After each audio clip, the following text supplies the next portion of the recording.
around the outside, the inside of Malmedy. They're so tight once again. It was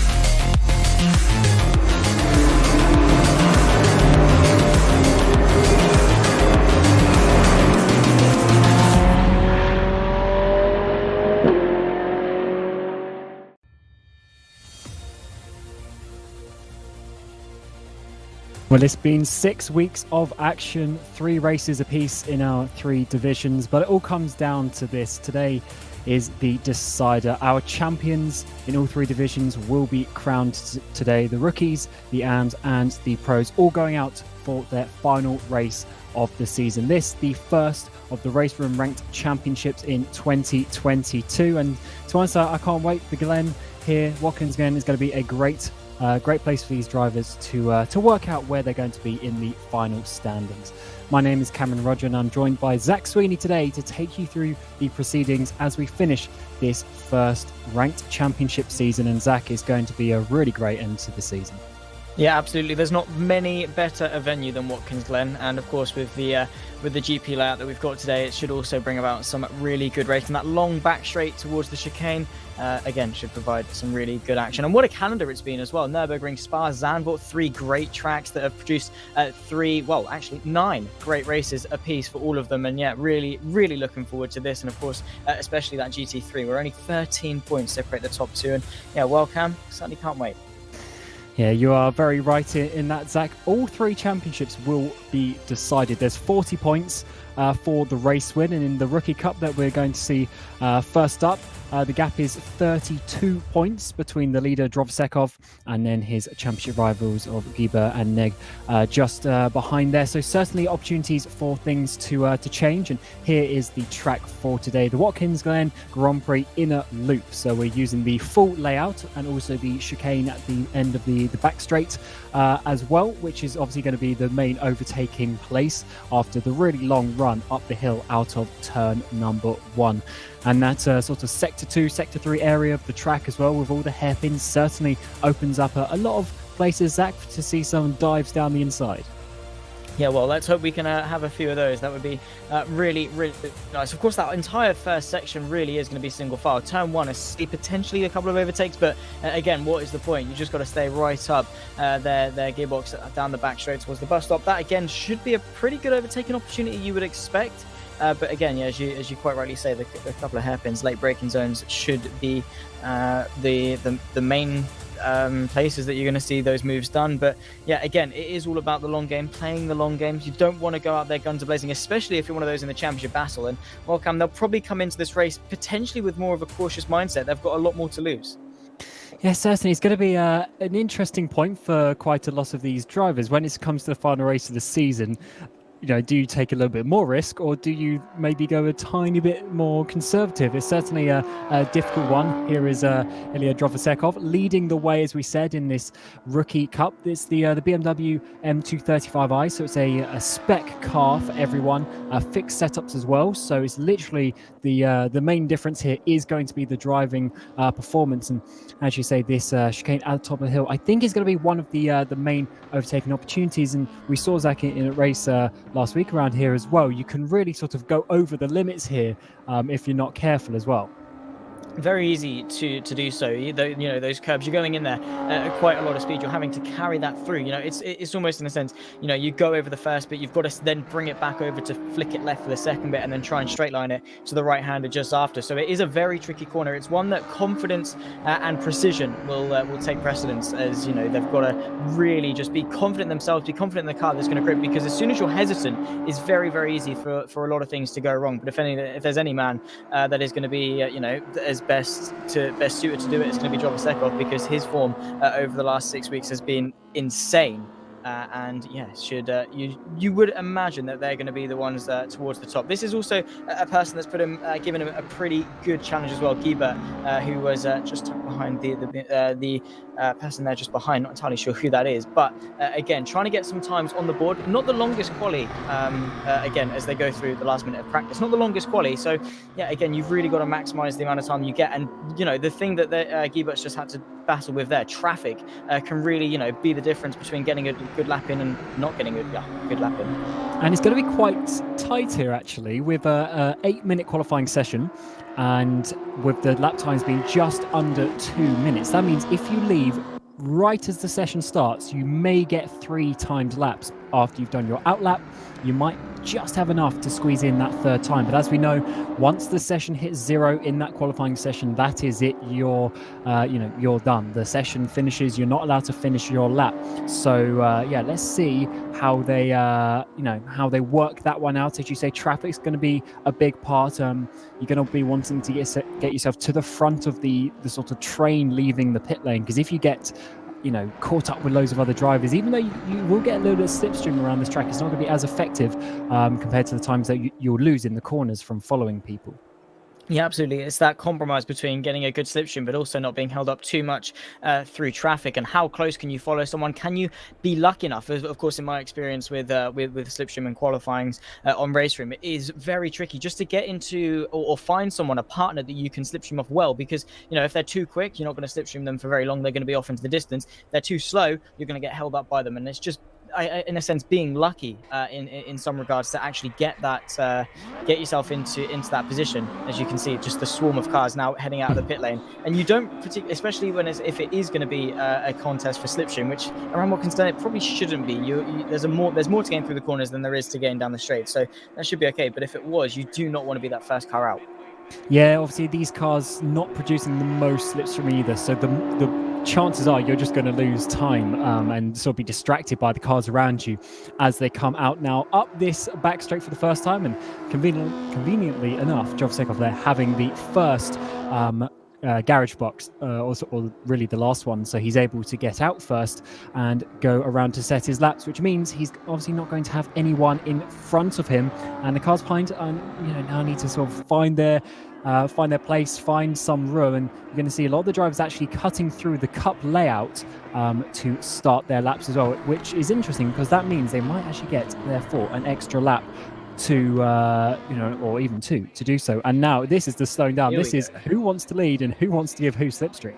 It's going to be who flinches first, really. Jovsekov does not want to give any, and you can see the green and black just goes through. Everyone just deciding, well, okay, I'm off, I'm on my way. I don't want to waste any time, because you cannot waste any time. Only 8 minutes this qualifying session, and when you have to maximize every single lap possible on board. I think this is with Nej as they go towards the bus stop chicane. Again, a good contender, 3rd place in the championship, tied with Giba on 88 points. So they certainly have a lot to play with. And if anything happens to Jovsekov, he's dominant. He's the man on form, but you can't get complacent. Anything can happen at pretty much any time. And yeah, Nej is going to be going to want to be the one ready to pick up the pieces. And this is an example of a driver that certainly can, because of their again, their ability to really go for it. But yeah, we're going to have to wait and see how that one transpires. And again, it's just about putting a lap in. This probably is going to be one of the most important qualifying sessions of the season, because you don't want to be going into a championship decider on the back foot. You absolutely don't. You need to be, as you say, getting on the front foot, making sure that you're being proactive, trying to make these places. And with there being a 32-point gap, either Nej or Guba, they need to both finish in that top 2 to have any sort of hope, and hope that Jovsekov finishes down really in the last sort of 5 cars. It's going to be a difficult one for them to do so in terms of winning the championship, but they want to obviously beat each other for that 2nd place overall as well, as we're seeing Rokas to be here. Currently in that 2nd place at the moment, but obviously the lap times are yet to come in as he comes through this 2nd sector, doing a purple though in that 1st sector so far, and having a bit of a car to follow him, which I think might be Kremers, as they're trying to work their way around this sort of the GP part of the track that we see, and of course trying to work their way up to start another lap. Already 5 minutes to go. Yeah, already nearly halfway through the session, and we're still arguably in the early stages where we're still waiting for a few people to actually put representative times in. And it is that thing of just getting a clean lap in. Just get a banker down. Don't overdrive the car. Don't do anything special for your first lap. Just get a time, because chances are a couple of people will make a couple of mistakes in those crucial moments. And if you're the person that hasn't set a banker time in, you won't be able to capitalize on that. And if you put it all or nothing onto that final run and you bottle it, then you are very much going to be on the back foot, especially in the championship. Besides, we were saying that is probably one of the worst things that you can happen. This is to be on the run to the line then. 2 purple sectors, and it is 3 as they go to provisional pole position ahead of Seth Cream as they're just behind. Not that big of a gap though, I don't think. Yeah, well, as Foster actually beats him by 2.5 tenths. So yeah, again, still waiting for a good chunk actually of the field to set a lap. Only 4 people have set a good lap in, and we're nearly halfway. Well, we are pretty much halfway through the session. Yeah, that is a pretty impressive lap there by Soto as well, getting into the 58s. I'm sure we're going to see times getting down sort of to the lower 58s potentially over the course of this race. But Soto, just trying to find his name. He certainly hasn't been towards the front so far this season, but he's definitely sort of worked his way up to those top ranks and is now trying to challenge with the leaders in this final race, which could sort of be upsetting the championship a little bit, taking points away from some other people. But fair enough, he's come in and he is putting in the laps, as we see in Parvin there slide the rear end as he comes through onto the GP section and really just trying to get every last tenth of a second he can out of that car. Absolutely, you've got to drive over the limit before you can find the limit. This is Nej, again, 3rd place in the championship, a driver with some high stakes positions to gain. Purple through the first sector, green through the second. Unfortunately, not quite good enough to get himself pole position, but it is good enough for a provisional front row, just a 10th.5 off Foster there, who leads the way. But again, that is the thing. He is the leading car in that championship fight. Still waiting for actually Drovasekov to put in a good lap. We've got Neg and Giba, both who have done so. At the moment, it is Neg who is fronting the championship fight in this qualifying session. And yeah, as you say, Foster could be a bit of a hiccup. He could be sort of a just one of those things that upsets it, because if he holds up a train and Nej is trying to get away through, then that could invite Giba to get into the mix, trying to overtake him. But yeah, Nej, we were saying a little bit before how drivers will just stay out in their qualifying, and because of course they don't have much time, he is now really getting into rhythm. He started this next lap already purple through the first sector, and I guess in a sense that does benefit you, because yes, you're using a bit more of the tire or whatever, you're heating the tires up a little bit more, you are getting yourself into a rhythm. You certainly are, and that's, I think, more important sometimes, is just having the, I guess, the confidence to push again on the next lap and really just knowing how the car is feeling. Interestingly, to be Giba, Burkhardt, Parvan all in the pit lane, and therefore I don't know if they're going to be able to get another lap in. So let's actually see how that one works for them, if they're going to be overtaken by a few guys behind. We have seen some guys we've seen up the front like Ponto, etc. A little bit further down, maybe they can improve on this next lap, as we're seeing obviously the next lap starting to come in once again. It is obviously nearly a 2-minute lap around here, so it takes a little bit longer for some of those times to come in, but certainly very close at the front, just 4 tenths for the top 5 cars. Absolutely, incredibly close indeed. And we're still waiting for our championship leader, Drovasekov, to set a time. Is he going for a last to first? That would be quite an interesting way to end things off. That would be, that would be, spice things up a little bit. Yeah. Might as well. I mean, he's going to put it on the line, because, as you say, if he doesn't score any representative points and Nej is inside the top 2, well, that's championship over. But hey, if he's confident, he might as well go for it. But yeah, you're very right in saying very close towards the top. And this is Kremer's purple to the first sector, not by much, only 2/1000ths of a second. And well, to the normal observer, that is absolutely nothing. But in racing, it can mean the difference between now starting on the front row, starting on pole, or starting back in 3rd. And as you can see, the gap between 1st and 2nd, less than a 10th of a second. And that is, when you think about it, that's not a lot at all. It certainly isn't. I mean, we're literally talking, car length at best from some of these, distance between some of these drivers. And for some reason, we didn't get a second sector there through Kremers. So is he sort of on an invalidated lap, and therefore maybe won't be able to improve on that one? But actually, the session is already over, and we're going to see, is Drovasekov actually going to set a lap? I don't know if he is going to be able to, as Foster there looks like he is going to be taking that pole position after not racing so far, and just showing up and trying to really put it with the big guys. And so far, the Swedish driver is doing that. And then obviously we still got a few drivers in total, only 18 laps out of the 23 cars so far. So that's quite an interesting one there, Zach, just to see that maybe some of these drivers not able to get their laps in. Yeah, potentially so, and of course that is a tribute, of course, to the shorter qualifying session. 8 minutes, you don't have chance. You get held up by someone. We were getting word that Drovosekov had his lap messed up just towards the end of that session, towards the end of the lap. So again, very easily done, very easily for things to slightly go wrong. And that's the thing. Doesn't matter how good you are, doesn't matter your form. Racing will always find a way to bite back you, and it is very much indiscriminate. The luck can swing anyone's way at any point. So the situation now is that we need Drovosekov to basically finish definitely sort of in the top 16, but anywhere sort of around there or above is where he needs to aim to finish if he is going to, confirm that should the likes of Giba or Neg win the race. Just to remind you, Giba and Neg on 88 points apiece. They are tying in second place at this moment in time, both 32 points behind Drovosekov. And as the drivers are now on the grid, we will come to the first race here to finish the RaceRoom Ranked Championship for 2022 Season 1 and find out who is going to be the champion. And when the lights go out, we will be racing. Fausto is leading the way here on his first appearance this season on the pole position. To his right will be Mihai Neg coming in towards turn number 1. And the lights go out. Let's see who's going to get the best start. It's quite a long run, actually, all the way down towards turn number 1. Kremers has a good start as well, but I think Neg is going to be able to get up the inside here of Fausto. He's going to have to hold it all the way around the outside, is the Swedish driver, if he's going to hold on to this one. But we're looking a bit further back in the midfield. Let's see how Drovosekov can do. And he's already having a little bit of contact there in the midfield.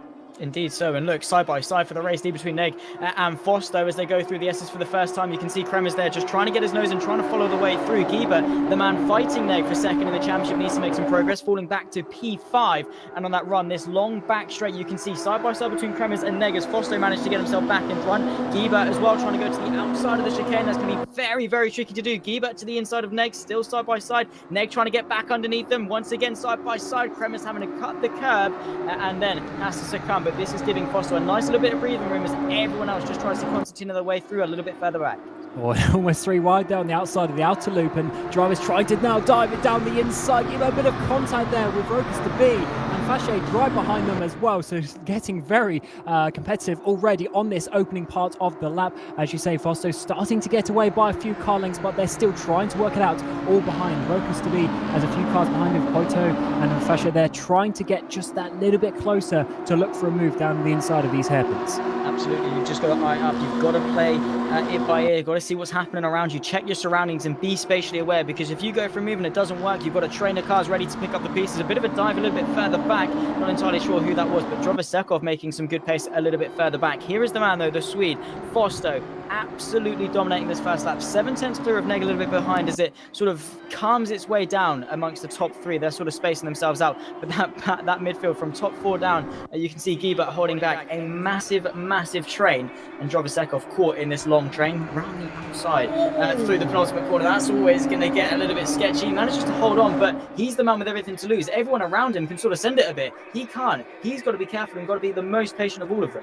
And really, as we said, that top 16 is what he needs to look out for, because that gives him enough points no matter what the likes of Neg or Giba do. So that is the important one for him, and he's just got up into that 17th place, and I'm sure over the course of the next 12.5 minutes we will be able to see. But there's already a yellow flag. There's people going around. I think Guedes there, the Portuguese driver, is dropping down the field. He's gone back to 22nd place, now even 23rd, all the way to the back. He must have had a bit of a spin bit further down. He was in that midfield, and now he's 16 seconds off the lead as Drovosekov there is up into 16th place. That's the important one for him at the moment. Absolutely, that's all he's got to do. That is the benchmark. Doesn't matter what Nej, doesn't matter what Giba do. 16th is enough for Drovosekov. He'll know that he cannot take too many risks in this race, because again, he's got it all to lose. Neg and Giba just need to do everything they can do. And for Neg and Giba, that is win this race. Get as many points as you can, but just look at the absolute gaggle of cars Drovosekov has got himself surrounded by. It can be so overwhelming as a driver who has pretty much been at the front for this entire season, trying to get underneath the likes of Pujol on the run, down towards this next right-hander. He's on the outside. He's got to be careful, though. Wants to get himself inside the top 15. Gets himself underneath. Nicely done. Going to be side by side on that run up. But again, it's just pick your way through. only take it if it's a high percentage chance of working out. And that was a lovely move there. The little sort of switchback on the apex, managed to get his car in the best position for it, and that is really, top 15. That's a good place for him. He can work it out from there. And look how close the cars are staying, of course, just ahead of him. So I don't, wouldn't bet against him getting sort of in towards the top 10 area or even higher. All to be, he's around as we come back out onto the cup circuit. That's a horrible rejoin in front of loads of cars. I don't know how they avoided him, but I think to be there managed to not make contact, at least with the first few cars coming through, but that was a horrible rejoin. Oh my words, that was, well, he's escaped back to the pit lane. He is DNF from this race, and wow, that was scary stuff. Everyone who had to avoid that had some insane reflexes to be able to avoid that, just darting left, right to try and avoid that car that just randomly pulled it back onto the track. And it happens, it's desperation. Racing drivers in the heat at the moment, you want to get yourself back into the action, but you really just cannot be doing that at all. And we've seen examples of it before in racing. We always will see examples of it before in racing, but yeah, you just cannot be doing that for the sake of yourself and for the sake of everyone else as well. It's just way too dodgy. And I wonder if he did catch a couple of drivers though, because Bozo and Pikkalainen have also DNF'd. Subsequently from that, I would assume we got Zuzov also into the pit lane with a DNF as well. So already down to 19 cars remaining in the race. Has been certainly a chaotic opening part of the lap. And Drovosekov is going down as well. He was up into 13th place. I wonder what has happened to him, because he was making up some good moves. He's now 26 seconds off the lead. Drovosekov has had an issue there in the midfield and is now potentially losing. He's DNF'd. He has DNF'd. This is a huge moment for the championship. That means he will not be getting enough points. So this is all down now to what Giba and Nej can do. Can they get enough places to take this championship? Oh, it's all eyes on these two now, isn't it? Wow, that just goes to show that motorsport will do absolutely anything and everything in order to spoil your day. A man that has won all 3 races leading up to this final round here at Watkins Glen, and well, that is going to be to the absolute delight of Neg and Giba, who are 2nd and 4th. I think either way, I think both of them could overtake Drovosekov in this championship, especially Neg, who is in 2nd place. And again, I guess if Neg does know that Drovosekov has DNF'd, it could definitely shift the mentality Neg has in this race. Does he go for the race win knowing 2nd is enough? That is a tricky one.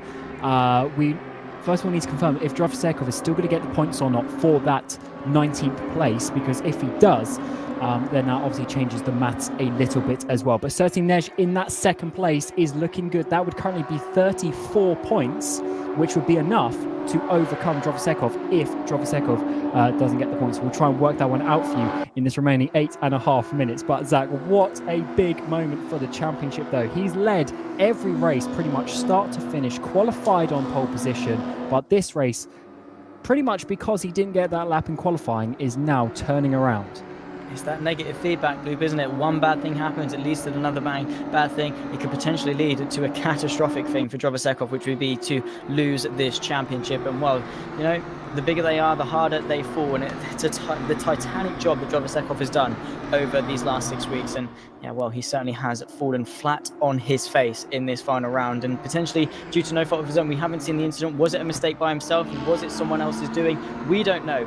We look a little bit further back amongst the midfield. A fight that Drovosekov well and truly could have been amongst, on board with Vasquez on the back of Montgomery and Weber in front. And yeah, we've always seen that now that the race has sort of gone underway, halfway through now with 7.5 minutes left to go, the field has sort of branched its way off into its own little group. We see a pack of 4 here for, I believe it's P11. Going on, and a little bit further front you can see Vasquez looking to the inside, trying to defend and to attack. But now we've spread forward, little battles have started to develop. We've got these groups of 3 or 4 now starting to emerge. Oh, certainly do. Look at the dive there up the inside. We got Pajot there having an immense send and managing to get past Vasquez, who goes down into that 14th place. Also a bit side by side just up ahead. Montgomery getting up the inside of Leber there and coming in towards the final corner. They still side by side. No, not quite, as Montgomery able to hold on to that position. So great fighting here in the midfield, and it's looking like a really nice race. It's getting some side by side a little further up as well.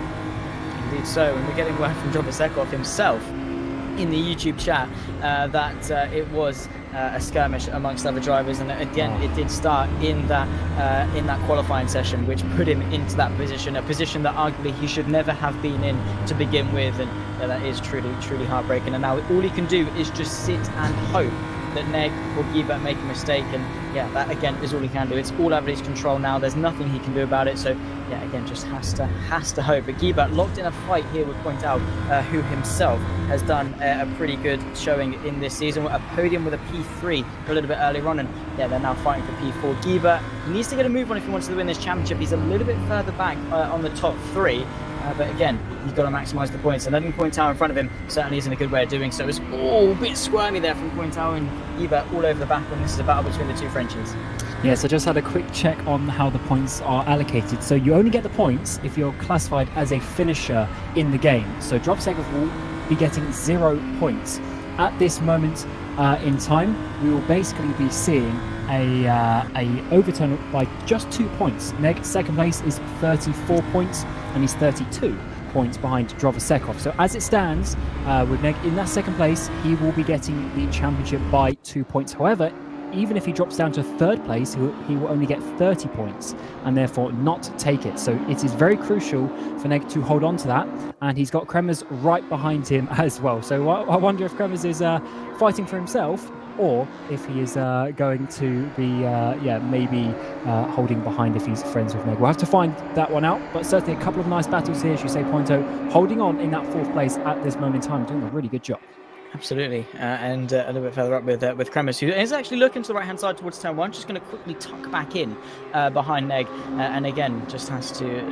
you've got to fight for your own race, haven't you? You don't care if Neg's fighting for the championship. You want a second place. You want to round off the season on a higher point as possible, as Point Out is doing a fantastic job up in P4. A little bit further back, though, it's getting all sorts of fights between Da Costa, Lopez, I think Van Scheppen just in front, through and towards the S's. Da Costa going to send one to the inside, side by side, opens the gap up from Van Scheppen, who still keeps him honest side by side. This is the fight for the final places inside the top 10, P8 and all the way down to P10, and of course that train a little bit behind as well. We'll also get into this fight, as you can see Lopez trying to push that gap through. Are they going to make it 3 abreast? He's going to try and thread the needle through the middle, probably going to think wiser of that, and there we go, Da Costa into the top 8 with a fantastic move. And just look at how high those curbs are, Cam. You can really see the cars really just nearly flipping on their side, as they have to. That's the quickest way around the circuit.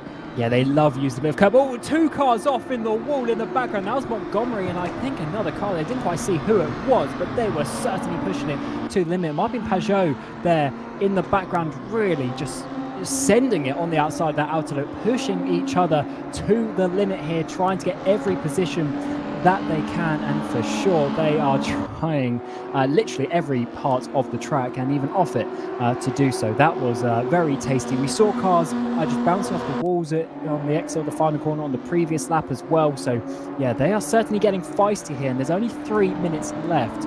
And just wanted to go back to Kremers. He's currently sitting there in 4th place in the championship as well. So certainly if he can get past Neg, that's going to help his aspirations of getting ahead, or staying ahead of Lopez and Pointo in 5th and 6th place as well. So certainly this is one to look out for, and this could be crucial for Kremers with only 2 laps to go now as we come across the line. Absolutely, 2 laps left of what has been a fantastic season for the Rookie Cup, and well, that just goes to show that a fixed car and a fixed setup can really bring about some good action and bring those who are best towards the top. And even in some cases, the action, the closeness that sort of style of racing brings can even conquer the titans, such as this case with Drovsekov. But you can see so much closer now as Kremers down this back straight out of the S's. He's got the momentum. Is he going to be able to catapult himself up in front? You can see Neg going defensive to the right-hand side. He's fighting for his championship. Drovsekov watches on, hoping that Kremers gets his way through side by side, so close to contact in towards the chicane. You can see Kremers on the outside, still side by side, and Neg just about manages to hang on for now. And with only a lap and a half left to go, he is fighting with everything he's got.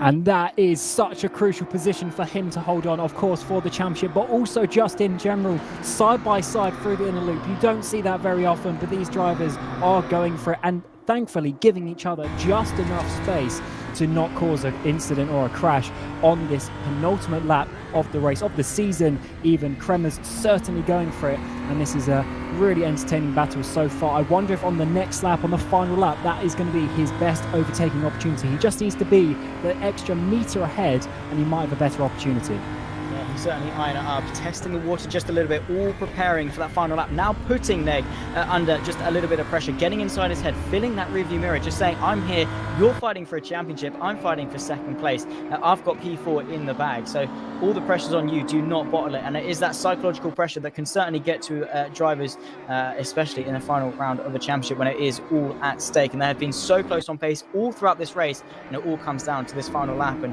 yeah, Kremer's certainly eyeing it up. He certainly is not scared to go for a move when it matters. As we get a drive through there for ignoring slowdowns for Dylan Da Costa as we come on to the final lap of the season. 1 minute to go, which will be up. And Fosso here, I mean, what a performance he's done so far, coming into the championship late in the season and just working his way towards the front with that pole position and just keeping it 3 seconds at the moment from the guys behind. It looks like Kremer's getting a bit of a run here as we come up the hill again. Is this going to be what he needs to get into second place, or is Neg going to be able to hold on for his championship aspirations? They're going to be getting the slipstream potentially side by side once again as we get towards the inner loop. I think Kremer's isn't quite closer as he was on the previous lap, and Neg manages to hold on, and this could be crucial because the next part of the track is a lot harder to get side by side. Absolutely, Kremer's has got his work cut out from his. Foster just has to bring it home for the last half a lap. He's going to enjoy this one, but you can see Kremer's going to give it absolutely everything for this final half lap. Neg going to also look, you can see Kremer's trying to find a gap to the inside, outside, putting Neg under an absolute world of pressure as they go dip down the hill towards the right hand. And this could also eye up an opportunity. You can see Neg certainly looking in his mirrors, going to the middle of the circuit, just planting the car and making it as wide as possible, forcing Kremer's. If he goes to the inside, Neg can go right underneath him. If he goes to the outside, Neg has enough of the inside in order to claim that corner, and that is incredibly intelligent defensive work here from Neg, who has an absolute world of pressure on his shoulders. You can see just putting it enough to the middle of the track to discourage a move. And well, yeah, I don't think Kremer's is quite going to be able to get the move, but side by side potentially he's going to try and get underneath him. Final moments of this race. And it certainly is very difficult to overtake from this part, but already just 2 corners to go in this championship for the Rookie Cup. Is going to be Drovosekov? Is it going to be Nej? What is going to happen as we come through the final corner? Fosto is going to win the race comfortably. An amazing performance by him. Can Neg hold on? Is he going to keep it in the track limits? Yes, he just about does. And our Matt says that provisionally he is going to be the Rookie Cup champion here for Season 1 of the RaceRoom Ranked Championship in 2022. Congratulations to him. He held onto it when it mattered. That move, holding it round with Kremer's there in the inner loop, was so important for his championship, and you can't really take anything away from him. But also the race behind today was so good. This midfield put on a really good battle and a really good race here at Watkins Glen. All made to round it off this season, and yeah, you're very right in saying that Nev just did everything he could. He had to just hold his nerve and keep Kremer's behind as best he could, and that's exactly what he did. He didn't concede, because Kremer's probably did have the pace maybe to get a bit of a leg up in that final couple of laps. But yeah, Neg just doing everything he did, shoulders out, elbows out, just giving it absolutely everything. And that is just, you have to say, just heartbreak for Drovosekov, because arguably it potentially wasn't even his fault, but that's just how racing goes.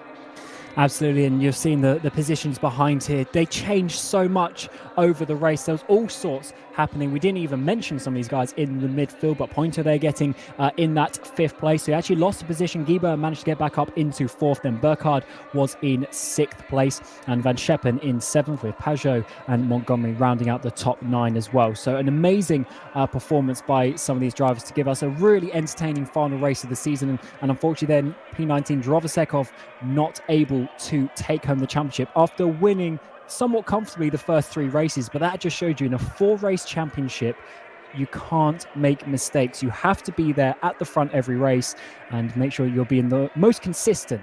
And certainly Mihai Nej winning the championship without even winning a race. Absolutely, that is just the way to show that consistency certainly is key. And again, Drovosekov did a fantastic job for the first 3 rounds, but again, each round is 25% of the total points on offer for the entire championship, and you just can't afford to lose one of them. You have to be here. You have to be finishing the race week in, week out. And unfortunately for Jovasekov, his fault or not, was it a 50-50 accident? Did it start in qualifying when he got slightly held up? We don't know. That is, again, just, we can look back in hindsight and judge it, but again, that is just one of those unfortunate things that comes about with motor racing. And, you know, no discredit to Nation at all. He was there every week, up at the front. And yeah, well, he only finished one race outside of the top 5 and then went on a run of 3 P2s in a row. And that consistency is what drove him to the championship. And yeah, he's put himself in the right place. Was he arguably a little bit lucky?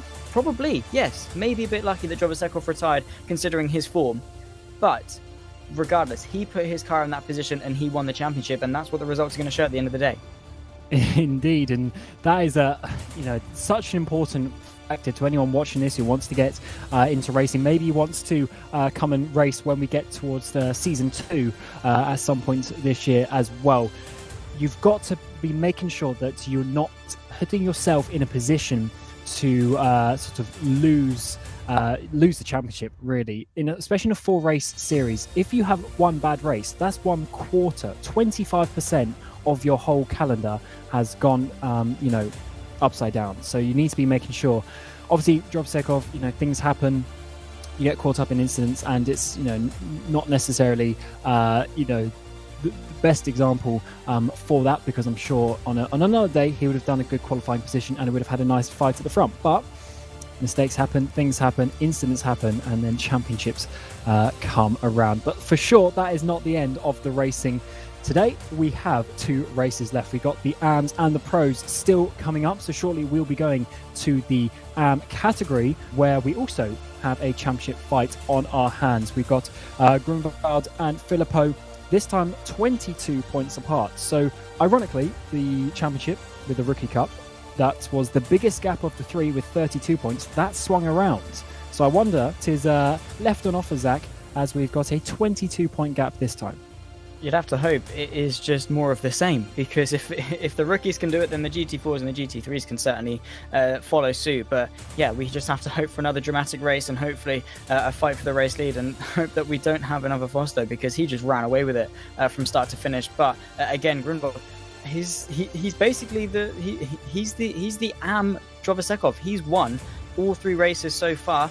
Will it be another case of the Titan falling? Maybe. We don't know. Only time will tell, and fingers crossed it should be very exciting. And fortunately for Grunwald, there's a slightly longer qualifying session for the AMs, a couple of extra minutes, so he should be able to get a lap in at the very least. Yeah, hopefully they are able to do that, as you say. With the GT4s, this is, of course, an open choice category in terms of the chassis. We got the Audi R8, BMW M4, KTM Crossbow, Lotus Evora, Mercedes AMG, and then of course the Porsche Cayman as well. So good choices for these drivers to try and work out their the best car for the track, because they can choose different cars on different tracks. So far we've seen Grunwald and Filippo choosing basically obviously the car that they think is best in the Lotus Evora, and that's sort of been a bit of a factor over the season. We've seen a lot of Lotus Evoras. However, once again, they've been hit with another BOP reduction for this race. They've lost another % of power, and they've gained another 5 kilos, going up to a total of 30 kilos ballast. So certainly it's going to be a heavier car, a slightly less powerful car for these guys to try and work themselves out. But looking in the practice session in the background, Filippo was still at the top, so I think we're looking for a good fight between these guys today. Yeah, fingers crossed. We can only hope. And of course, amongst the pros, we have the AM, sorry, I must say, I read the wrong page in my notes there. But yeah, again, we have quite a few drivers who have stepped themselves onto the podium. We have even more who've got themselves inside the top 5. So again, it is very close. It is topsy-turvy depending on the week, depending on the track. and of course dependent on the car that you decide to choose as well. And of course that balance of performance can also play a massive factor, because again, while a power reduction at one track might not have as big of an impact, another track it could also could have quite a big impact, especially at Watkins Glen. You've got that long back straight. You're going to need as many horsepower, as much horsepower as you can possibly have, and if they haven't got it, then that could certainly be quite detrimental to them. But again, only time will tell. We haven't properly seen these cars in race conditions yet, and well, again, only time will tell. But fingers crossed for a good race, slightly longer as well, so we've got more time in quali, and then of course a longer race for more action, hopefully. As you mentioned, obviously the action is what is to come, and we've obviously just joined the qualifying session here, just under 8 minutes to go. So the drivers have had their out laps, and they are now setting their flying laps. And of course, the drivers are trying to fight for everything, because there are prizes on offer. The top 3 in each of the categories will get a physical trophy, which is always good. We don't often see physical trophies in sim racing, because obviously everyone is all over different parts of the world, but certainly good to see that. But also virtual racing points in game as well, with 5,000 for the winner, going down to 500 for 10th place. So the top 10 getting some points to spend as well. So certainly a good offering for these guys, and that is why they're fighting so hard. Absolutely, there's prize on the line, and as you say, it is nice to have a physical piece of, I guess, memorabilia from your sim racing, because you don't get it. It's like, oh, I got a podium in this race, in this championship, and it's like, oh, what did you get for it? Oh, it sounds cool to say. I can put it in my Twitter bio or something, but to have something there that you can put on your shelf and look at and have that to remember it by is always going to be quite special. And yeah, it's nice that we can finally have maybe a little bit more of it with this championship. And yeah, it is nice to see, as we see Zabdir go to provisional pole, the only person to do so. In fact, no, as Lino goes ahead by 6,000ths of a second. So already with a minute and a half until halfway, we're seeing some pretty close times put onto the board. And again, we'll have to see what manufacturers, what cars are towards the front. And at the moment, the 3 that have set the times are, well, 1, 2, 3. So we'll have to see, just, are the Lotuses still quick? Will it be an Audi domination? And again, 6.5 minutes, or well, pretty much 6 minutes and 10 seconds now will tell that. Indeed, we'll see the cars come in. At the moment, the top car is Audi R8, then we've got a Lotus Evora, and then a Mercedes. But now Nico Cerno actually goes to the top, and Villacrevi as well, getting a Mercedes in there as well. So we've got 3 Mercedes in the top 6, but all the time starting to come in. Ian Pfeiffer there had a really good race last time by 36,000ths of a second, gets past Cerno as well. Cravey just a little bit behind. Sandstrom as well in that 4th place. All the laps coming in. We've got Deek coming in, Polacek getting inside the top 6 as well. So the times coming in thick and fast, as the drivers will probably have enough time to press escape here and then go out for another lap. So we might see a single lap run. As Filippo there, one of your championship contenders, currently 2nd place, he goes to the top by 0.3 of a second. Indeed he does, and that is a fairly decent margin. It seemed like the Lotuses can't be stopped despite the balance of performance reduction, but again, still a diverse range of manufacturers inside of the top 10. There seems to be quite a few Mercedes as well, which again could play a factor. But again, at the end of the day, if you can't drive the car, doesn't matter how quick it is, you won't do particularly very well. But yeah, Philip Howe doing everything he can at the moment to put himself, again, as we were talking about with Neg in the Rookie Cup. You've got to put yourself in these positions. At the moment, that's exactly what Philip Howe is doing. Has he got an outside shot of winning the championship, as Grunwald goes into 2nd place? So our top 2 in the championship, 1st and 2nd, reversed on the grid as they are on the championship standings. And yeah, well, Philip Howe's putting himself in all the right places. But again, Grunwald has got an answer to it, and that's what's important. And that is a big lap there from Grunwald. It doesn't matter really if he's 1st or 2nd, as long as he's near Filippo's not going to be able to gain enough points to overcome him. As we said before, just to remind you, the gap between the 2 is 22 points. And then Ian Pfeiffer is another 18 points behind that. So really, it is between Grunwald and Filippo there for the title. So those 2, they're going to be fighting together. And the fact, as Cernal there actually jumps up into 2nd place, but the fact that Grunwald is there means, he doesn't need to overtake him. He just needs to be those couple of places behind, and Filippo's never going to get enough points to overcome him. Absolutely, and very right in saying that's something that Jovasekov, a luxury that he didn't have. Grunwald already, the session isn't even over, and he has a lap on the board that arguably will be good enough to have him inside the top 5, the top 6 at least, and then he can just stay there. He can chill. He doesn't need to have an aggressive race, just needs to get to the checkered flag, and that's exactly what he's doing. He's put himself on the front foot. He's not qualifying outside the position that he needs to be to win. He doesn't need really to do anything. Then it puts the pressure back onto Philip Howe, who just has to, all he can do is win and hope. Whereas Grunwald has more control. He's the one that then has one hand on the trophy and then can just press on and be consistent. And that's exactly what is important for him, just to give himself the easiest job possible, because again, that is it can all go wrong at a moment's notice. And there's a select few things that you have got control of in motorsport, and Grunwald is maximizing each and every single one of them.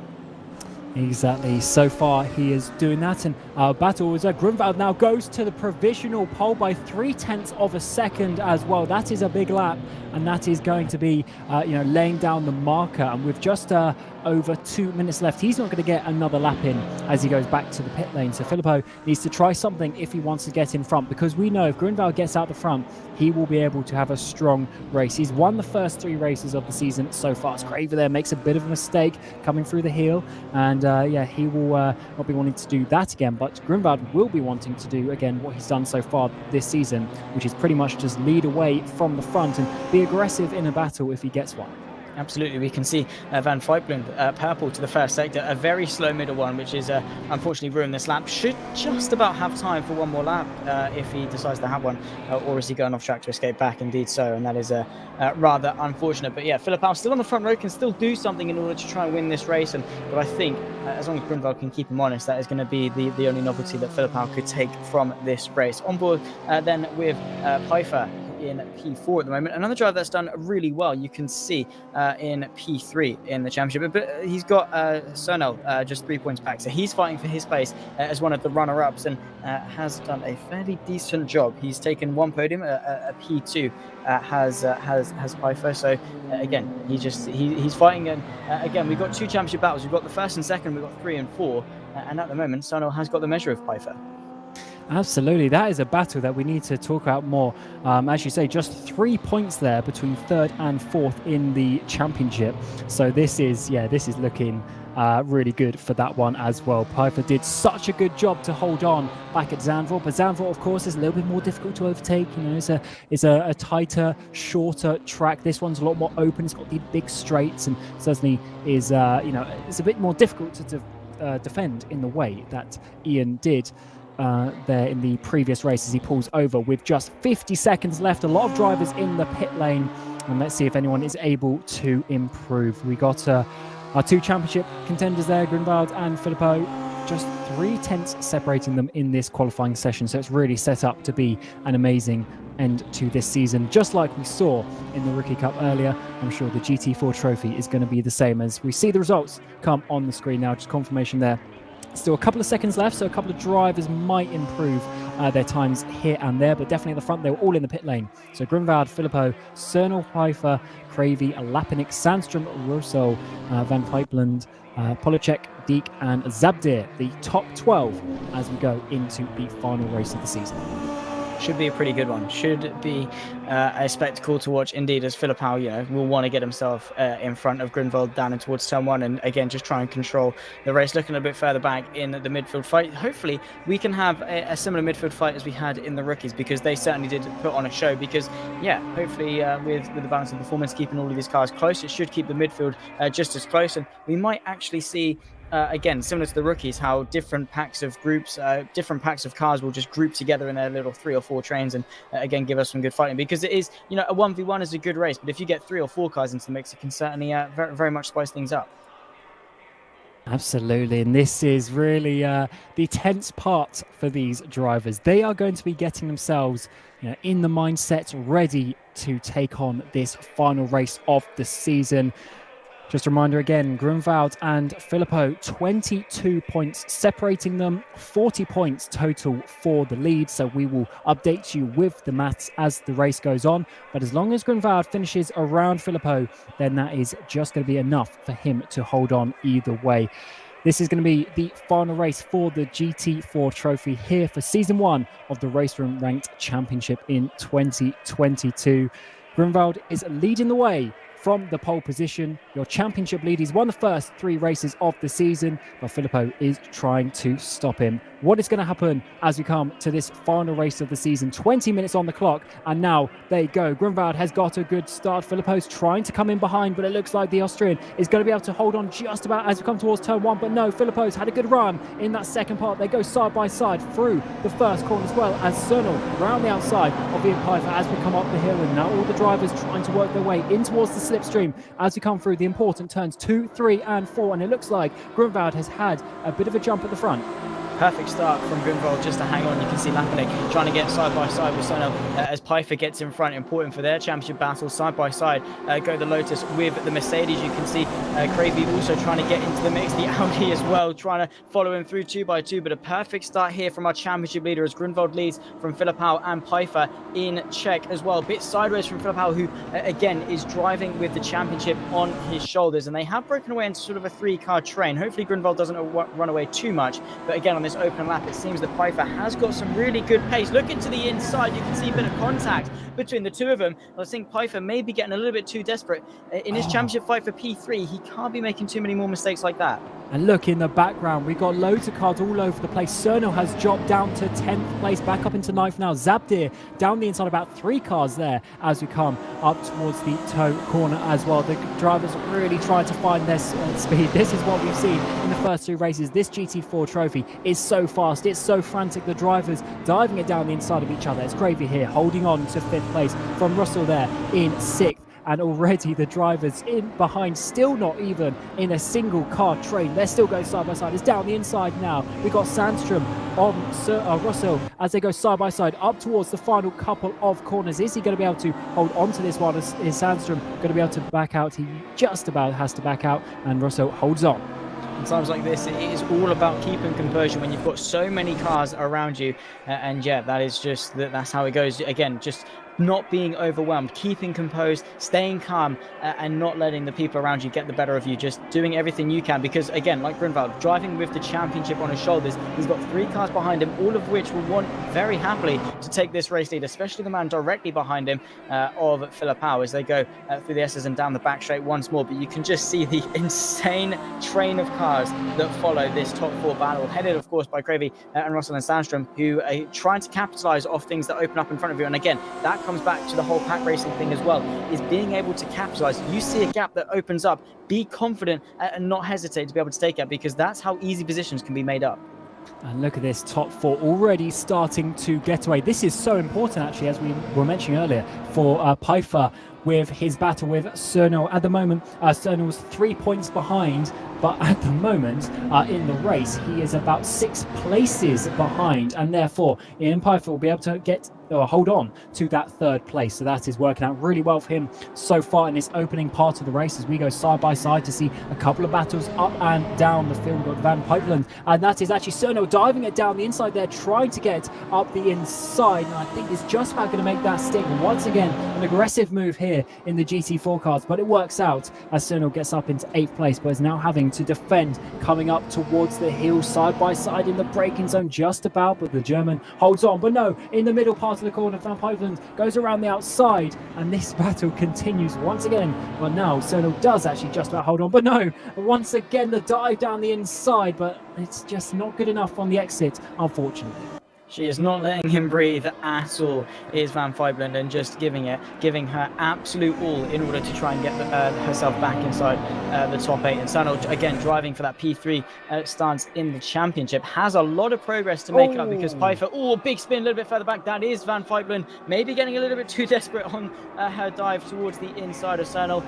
Unfortunately, we didn't try get quite the angle we'd have particularly hoped on that particular incident, but yeah, she tumbles back to P22 on the tower, and that is certainly less than ideal. But again, when you're locked in such a high stakes battle with loads of cars around you, those things can very easily occur. They certainly can. I wonder if there was a bit of contact there, though, because often to lose the rear end there, you are helped around a lot. The final corner is really cambered in, so to lose the rear, you've really got to have sent it in there quite a lot. So yeah, hopefully they can get back a bit. Oh, there's a bumper going off there. Is that Ian Pfeiffer? I think it's Ian Pfeiffer, third place in the championship. He looks set to hold on to that, but now he's dropping down the field. Cernal goes back ahead, and as it stands, we'll be able to take that third place in the championship. Pfeiffer tumbling down the order, and there was definitely a bumper there, so there's going to be some damage. So I don't know if he's going to be able to come back from that. Yeah, that is going to be very, very difficult to do so indeed. And yeah, potentially that P3 in the championship going down the drain. And of course, Zabdir as well. There's only 19 points back. Where are they? P8. So a couple more places up and potentially could get themselves up into P4 in the championship. This is Pfeiffer trying to make up some progress, make something of this race. You can see completely missing that front end of that Mercedes GT4, and that cannot be good for the car one bit. Yeah, that's going to be a nice bit of understeer in the car, though. Look at him diving it down the inside, trying to make some places back, so certainly not too damaged to at least fight. And that is Pfeiffer back up into 11th place, but he needs to get ahead of Cernal, who is currently in 7th position. And that is going to be a big task to do, but still 14 minutes to go in this race, and that is just about enough time for these guys to work it out. But he hits the wall again on the exit of the final corner. That's not going to help his situation too much. That Mercedes AMG is certainly looking a little bit worse for wear, and I don't know if he's going to be able to hold on as he just breaks a bit too early, gets a bit of a contact from Williams, who goes up the inside.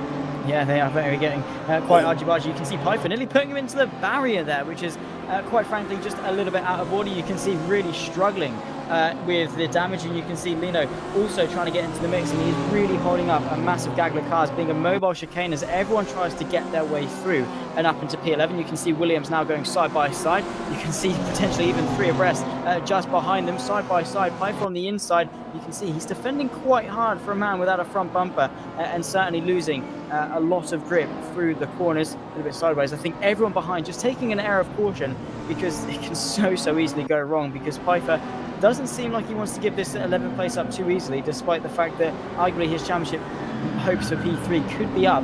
Yeah, Williams unable really still to find a way through. Wow, this is turning into a bit of a crazy battle. Everyone behind is getting a bit bunched up as Pfeiffer goes all over the grass there, coming into the braking zone. As you go side by side once again with Pipert there, just behind these guys, and Williams still not able to get past. There's been a lap, but this just shows Pfeiffer's defending that we saw in Zandvoort 2 weeks ago, and it's working out as Pipert there dives it down the inside just about. He's going to be able to do it on the brakes, thinks he just about is, but side by side through the middle part of the corner is going to push him out wide and has made that position. Williams there down in towards 13th. A lot of flashing going on between these guys as well, because they know the temperature is rising and all these positions are still up for grabs. And look at the 4 or 5 cars following behind. Yeah, absolutely. It is turning into a rather chaotic turn of events as Pfeiffer heads the train. You can see Williams getting swallowed up there by Pippert, who manages to get themselves up into P12. And still that train of cars follows the again very damage-stricken Mercedes down the pit straight. You can see once more the number 7 trying to find the way through side by side with Williams on the outside in towards turn 1. And it is more a battle behind Pfeiffer, who is backing everyone up and keeping everyone in tow. And there goes Williams around the outside through turn 1. Pippert has to tuck in behind. And yeah, that was a pretty good move there from Williams. Only for P12, of course, because they can't really make any inroads until they get in front. Is Philippau actually who's the places back behind Lepanic. Oh yeah, take a bit of contact there between the two through the inner loop, and now side by side on the outside is Philippau on the outer loop. Is he going to be able to hold on? That will turn to the inside. Actually, this could be back up into 2nd place. Lapanik's led this battle for a couple of laps now, but Philippau to the inside. This could be quite crucial if he can then catch up to Grimvald. Slides the rear. That actually helps him block Lapanik a bit there on the exit of the corner, as we see the two now come towards the next braking zone. It looks like Lapanik, has no answer at this moment in time, and he actually has Cravey coming up behind, so this is potentially an important one for him. We haven't actually mentioned Lapanik's name at all so far, really, but doing a good job so far, a lot higher than he has been over the course of the first few races of the season, and will certainly be wanting to get up into that 2nd place. He doesn't care about Philippau's championship aspirations, and as it stands, Philippau is obviously losing out anyway. Yeah, absolutely. He's driving for himself. He wants second place. He wants to end this season on as high as possible. And yeah, just behind you can see Krevy as well, getting himself into the mix. A 3-car fight for second place. Filipao is hanging on, but you can see the more he fights, the more desperate he can become as his championship. You can see it in the distance. Grunwald stripping further and further away. Is Krevy going to go for a move on Lapinec down the pit straight? You can see he's going to pull to the right-hand side and try and get side by side with his fellow Mercedes towards turn 1. You're just not on the brakes for long enough in towards turn 1 for Krevy to really get himself into the mix. And once again, you lose so much time fighting. Even that little look to the inside from Krevy has allowed Filipao just a little bit of breathing room. So it's no surprise that Grunwald is escaping. Over 2 seconds is the gap, but Krevy certainly wants to get himself onto the podium. You can see looking to the outside, quickly dumbing into the inside. The yellow Mercedes going to go to the right-hand side. That's Lapinec fighting for his podium chances. Drag race towards the chicane. It's going to be a tough effort for Krevy to go around the outside, but he's certainly putting the pressure on.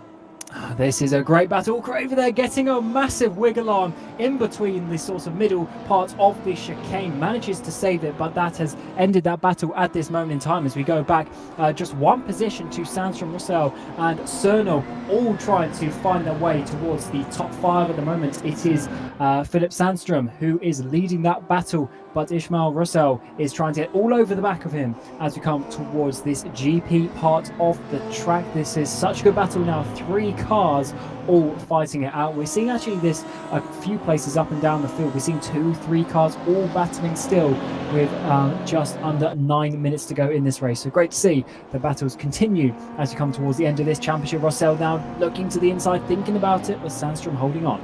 Yeah, indeed. So Sandstrom making that Mercedes as wide as possible. A little bit further back as well, we can see Polisec just under pressure from Zabdir, who again is quite high up in the championship actually. Yeah, P5 in the championship, and will certainly want to make some progress or even solidify that place as P5. Certainly is no mean feat at all, but you can see Zabdir getting it all sorts of wrong coming off that preceding left-hander, just a little bit sideways, very squirrely. And while that Lotus is quick, it can be a bit of a handful potentially for a lot of these drivers. As yeah, again, as I said a little bit earlier on in the broadcast, just before this race, we do get to see some of these cars break off into their own little triplets or couplets, and that certainly is a common thing. You can see Zabdir under pressure from the BMW just behind towards turn 1. How late can they be on the brakes? Fortunately, not quite late enough. This is the fight once again, 3-way for P5. Not bad at all. And Cerno now is holding on to that 3rd position in the championship as it stands. Well, he's 4th at the moment, but he's got enough points to overcome Pfeiffer, who's now dropped down to 21st position. But side by side, coming up towards the inner loop, he's got to the inside of Cerno. 3 wide between these guys. One of them's going to have to, 2 of them even are going to have to back out of that. Russell managed to hold on, and somehow they're in the same order, but that is not a good exit there from Sandstrom, and Cerno hasn't been able to capitalize from that one just yet, and unfortunately he have to try and work his way into a good position a little bit later on. But for sure, these guys pushing it to the limit here, and somehow in the same order. Yeah, somehow. A little bit further back, the South African of Hoy Simon, who was fighting with Zabdir, has unfortunately tumbled down the order. That's what the yellow flags through the middle sector were. Yeah, Sono just trying to get onto the back of these two, trying to follow their way through. And that's the difficulty with being 3rd place, is that whilst you can potentially follow 2nd place through, they are going side by side. You can't really fill much of a gap. There's nowhere really for you to go other than just to hope that an opportunity arises. He is going to look to the right-hand side, though, just quickly backs out of it, trying to put some pressure on Russell, who arguably is in the worst position of the 3. He has to look forwards and backwards to attack and defend, and for his sake, he wants to get in front of this train and try and use some of that pace to pull away. But yeah, you can see Sandstrom is doing a fantastic job of defending. Once again, the Audi looks to the left-hand side, and once more, no gap coming open for him, as yeah, but Sandstrom is doing a fantastic job. And again, setting yourself milestones in a race, and the top 5 certainly isn't a bad one to set yourself at all. Yeah, certainly not, but that's the wall contact there for Russell as we come towards turn number 1, still to the outside. So this may be not a move necessarily, but at least trying to slow Russell down. But actually it is potentially a move around the outside there. A bit of cambers helping him on the outside there, side by side still as we come up towards turn 2, 3 and 4.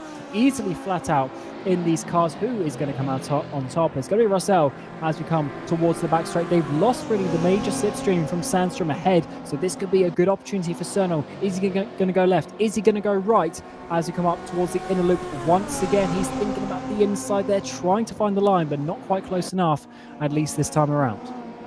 Yeah, once more, just getting held up, and you can see actually Russell going a little bit wide. That's going to open the door for Sunil just to get underneath them in towards the next right-hander. This long right-hander that loops back on itself as you go towards the inner GP loop. And yeah, Sunil was probably his best opportunity yet, but just wasn't quite committed enough under brakes in order to really solidify that move. And just look at how sideways that Lotus is. We've really seen that a common theme through that corner. It must be quite difficult for these drivers to traverse. Yeah, it's certainly downhill, bit of camber in there as well. You really want to send the car into it with a lot of grip and a lot of feeling in the car. But unfortunately, if you go that little bit too much, the rear tires start to give up. But they certainly sort of hold you round the corner. You can sort of slide it round rather than just spinning, which is certainly good for that car. Obviously, a mid-engine car. A lot of weight towards the rear part of the car if it does go around, but able to hold on that time around for Cernal. And just at the overall picture as we get in towards the final 5 minutes of this race, of this season, Grunwald, he's won the first 3 races of the season, and therefore you can expect leading this race at the moment will be the champion as it stands, with Filippo in second place, will be solidifying his second place in the championship. But it's Lapinic behind, who is really now having a good fight with Cravey as they think about it once again a little bit further up. Those two are sort of out of the way of the championship, just going to get this podium. So certainly loads of fights to look at as we're now down to almost 4 minutes to go. Yeah, absolutely. You can see that Filippo is actually closing the gap to Grunwald and really escaped the likes of Lapinic and Cravey behind in that fight for P3. You can see Cravey looking to the left-hand side, going to try and get underneath Lapinic down the back straight. But once again, Lapinic putting that car in all the right places. Cravey unable to go back under to get the inside of the chicane, has to commit to the left-hand side. And that is always going to be the wrong place to put your car unless you certainly have a strong advantage going in. And once more, Cravey unable to find a way through. But look at the gap between our 2 championship contenders of Grunwald and Filippo. Nearly less than a second between the two, probably because Grunwald has just been chilling out in front. Obviously, he's got no reason to push, and with everything to lose, you naturally would just take your foot off it a little bit. And even if Filippo gets through him, yes, he loses a race, yes, he loses that perfect record, but I'd much rather lose a perfect record and come out with a championship. Yeah, the championship is going to be the one that people remember at the end of the day. So it's your name on the result, on the on the Hall of Fame and everything that comes with it. So yeah, it's not going to be the easiest situation for these guys to be in, because obviously Grunwald is going to want to keep that perfect record, but he obviously needs to decide if Filippo comes up behind him, is it going to be worth it? Because he knows even if he loses the place, even if he loses 5 places, he's going to get enough points to win this championship, and therefore he just needs to take it nicely as we're coming up towards 2.5 minutes, which means there's going to be 2 laps left. We're coming on to the penultimate lap of the race, and we still don't quite know some of these finishing positions. Absolutely, still a lot to settle, especially with the front 2. Filippo is closing. All it takes is one mistake from Grunwald, and Filippo is all over the rear end. But certainly that fight for the podium between Lapinic and Cravey, the gap 0.2 of a second, and pretty much every lap Cravey has tried to put some pressure on the Russian in front. The 2 Mercedes going at it, and it has really been Lotus versus Mercedes in this race. Both of them have seemed to be the dominant chassis, but you can see Cravey once more very, very close to the rear end of Lapinic down the pit straight, down the back straight, deja vu, but he has got a little bit of more of a leg down in towards the chicane. How late can he brake? Is it late enough to go around the outside? Once more has to tuck in, and putting himself in that position means he loses some momentum coming out of it if he commits that outside, because chances are it's inevitable that he's going to have to back out, and in doing so he's really harming his run all the way through. Maybe just backing off a little bit earlier might allow him to get underneath him. Yeah, you're right. You need to be careful in battling that you don't sort of hinder your next opportunity as well. It's one of the things, you can put all your eggs in one basket, you can have a go, but then it puts you offline, and then you really have to struggle for the next half a lap to come back. And of course, the next lap is the final lap, so that is the all-important one. Lap 10 at this moment in time, so it looks like we're going to get an 11-lap race here. Filippo hasn't been able to get consistently within that 1 second margin. It fluctuates here and there, but Grunwald holding on nicely at the front there. But this battle for 3rd and 4th still going on, as well as the battle for 5th place, with Sandstrom, Russell and Cernal all looking to get their positions as we come in towards the final minute of the race. and starting the final lap. It's certainly been a good one, and somehow only 2 DNFs so far. Little Onion a little bit early on, and now Huisman on this previous lap. And here we go, the final lap of the season. Grunwald versus Filippo. Looks like we know who's going to win, but anything can happen. Certainly so. All it takes is a DNF from Grunwald on this final lap. That would certainly be something, wouldn't it? And then, of course, Filippo is in prime position to take the championship, and that would certainly be a story. We'd had a dramatic finish in the Rookie Cup. Well, that would certainly top it with the GT4s, but 1 lap left to go. Grunwald leads. He has led comfortably for the majority of this race, but it all comes down to this. Filippo has been in pursuit as well, but again, not quite enough in order to win this championship. Krevi, final attack towards the chicane, and you can see final defense from Lapinic as they go side by side once more. Krevi has once more got a little bit more of a legs, a little bit more side by side than he has been previously on this final lap, but once more has to tuck back in. Has done a little bit of a better job. He's a lot closer to the rear end of the Russian as they go in towards this right-hander for the final time. It all comes down to this. Can he find a gap? He's going to have to think about it in one of these next hairpins. The next 4 corners are all hairpin style, where you can really dive it down the inside. There goes one, and that is another opportunity, but this is probably the best one, the hardest braking zone really as you come into it. Is he thinking about it? Villacrevi not quite this time around. Lapinic holding on, but also we have to keep our eye on the right hand side of the screen with Filippo now finally getting within 1 second, 6/10 behind with just 4 corners to go of this season. Villacrevi to the outside, bit of contact between the two as they come towards the braking zone here on the final lap. More contact in the braking zone. Villacrevi not able to get that one, but now coming up to this next one, that is probably the best one, diving it down the inside. Can he get himself on the podium? 3 corners to go. He manages to get up the inside. Lapinic down to 4th place, but our attention needs to go to the right hand side of the screen.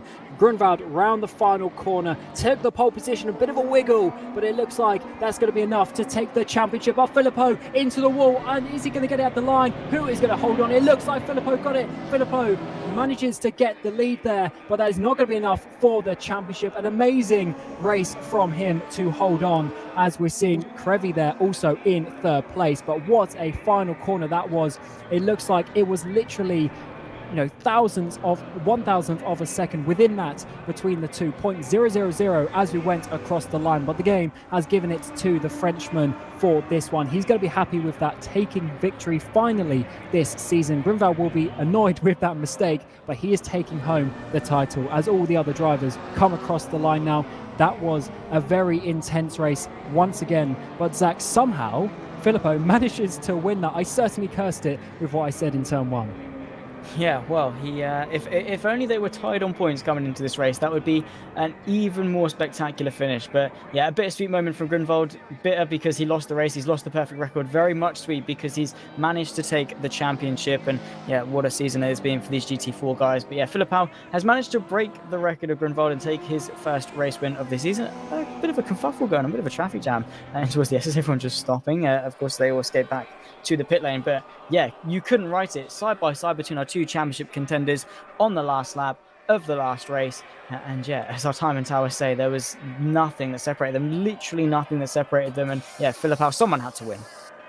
That was insane to see. That I don't think I've ever seen that, where it's literally to the 4th decimal place at a race finish, which would be a 10,000th of a second. Yeah, unbelievable finish there. Filippo, we didn't really sort of say it enough across the line. He did such a good job there on that final lap. The amount of times we saw him, 1 second back on that final lap, he got it within 6/10. He put the pressure on Grunwald, and Grunwald made the mistake in the final corner. We saw him have the wiggle. He touched the wall in the end and was not able to hold on with the sort of decent run to the line. And as you say there, confirmation on the screen, Filippo got it.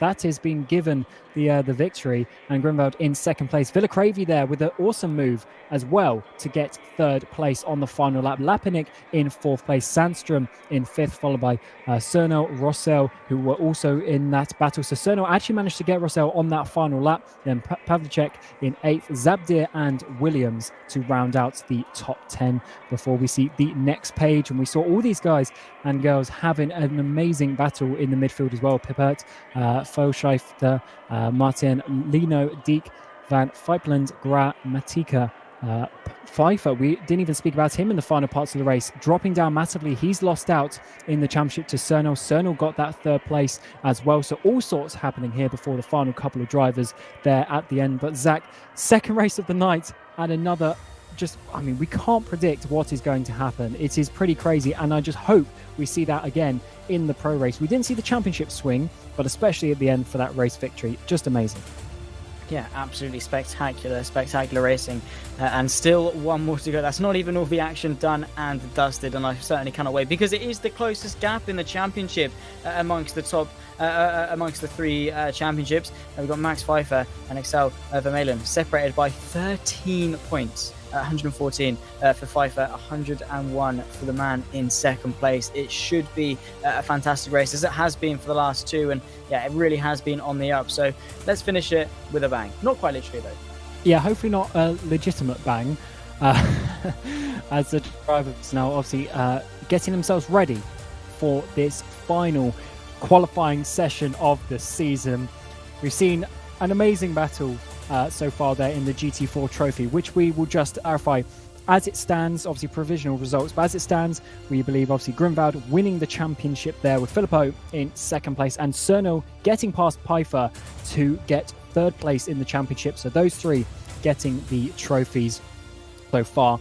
And obviously all the other drivers followed behind. The full results will be up a bit later, of course, but an amazing way to finish that GT4 Trophy. It was such an entertaining season for those guys, and just great that we saw once again an amazing battle here at Watkins Glen. But as we now move towards the pro race, as you were just mentioning a bit earlier, we got Pfeiffer and Vermeulen just 13 points apart. Zach, it's getting very close for those guys as well, and also 3 drivers within 5 points, Mosin, Witwer and Noj as well for 3rd place. So close, and we've got a half an hour race now to work this out. Yeah, even more time for even more action, let's hope. And yeah, still a lot on the line to decide, as you quite rightly say, and I certainly am looking forward to this one. We've seen how close qualifying can be, and we've equally seen how close and chaotic the races can be as well. It's been pretty damn snazzy, to say the least, and I hope everyone at home has been enjoying. So not long left to go to round off what has been a crazy 4 rounds of racing across the 3 championships, and yeah, well, let's hopefully see this one decided in close fashion. Yeah, it's going to be a great finish to the season, and yeah, can't really wait to see how this one is going to work out. It's certainly an interesting one, but the qualifying session is underway for the GT3s as well. It's been an amazing race, an amazing season, I should say, so far, but we are now just getting to this final part. The GT3 Pro Series qualifying is underway, 10 minutes for the drivers, so we've just had our laps, and we're starting to see the laps come in. And once again, it's going to be so close between these guys. It's never an easy track's never an easy battle. And once again, we're seeing multiple different chassis up the front, and the BOP coming into factor for that. And we just need to see how the championship contenders are going to do, really. As we mentioned, it's Pfeiffer, Vermeulen, Mosin, Witwer, Noj and Ortner are really the top 6 that we are looking out for. And as it stands, Vermeulen goes to the top, less than 1/10 of a second ahead of Mosin as well. We've got Meyer just behind, and Sebastian Ray 1 second back so far out of the drivers who have completed their laps. But here on the screen is Pfeiffer as he goes to do his outlap, but we will cut to Mackenberg, who is finishing his lap. Sven, that is, out of the 2 brothers in the Bentley, coming across the line. He's going to do a 44.6, which puts himself in 4th place at this moment in time. But the laps are just going to come in thick and fast now. Orner goes up into 6th place now, as Marvin Mackenberg goes up into 4th. Noj there into 7th. Got a Huit there in 9th, and Kedo in 8th place, as all these laps start to run in with just 6 minutes to go now. And Zach, it is getting so close, less than 1/10 of the front. Yeah, very, very close indeed. And you can see Vermaelen taking a provisional pole, and that is good news. But again, as it's been a running theme throughout this broadcast about the person in chase and those in the championship fight putting themselves in the best position possible. You look back where Pfeiffer is, and you have to scour for his name. I don't actually think he's put a lap on the board, and so Vermaelen on provisional pole is doing everything he can, and not by much, by the skin of his teeth, by less than a 1/10 of a second back to Mosen as we ride on board with Sven Mackenberg. Purple to the first sector by just over half a tenth, and well, that just goes to show how close this series can be and how detrimental it can be just to make the tiniest of errors, tiniest bit over the grass, and well, that Bentley did not want any more of it.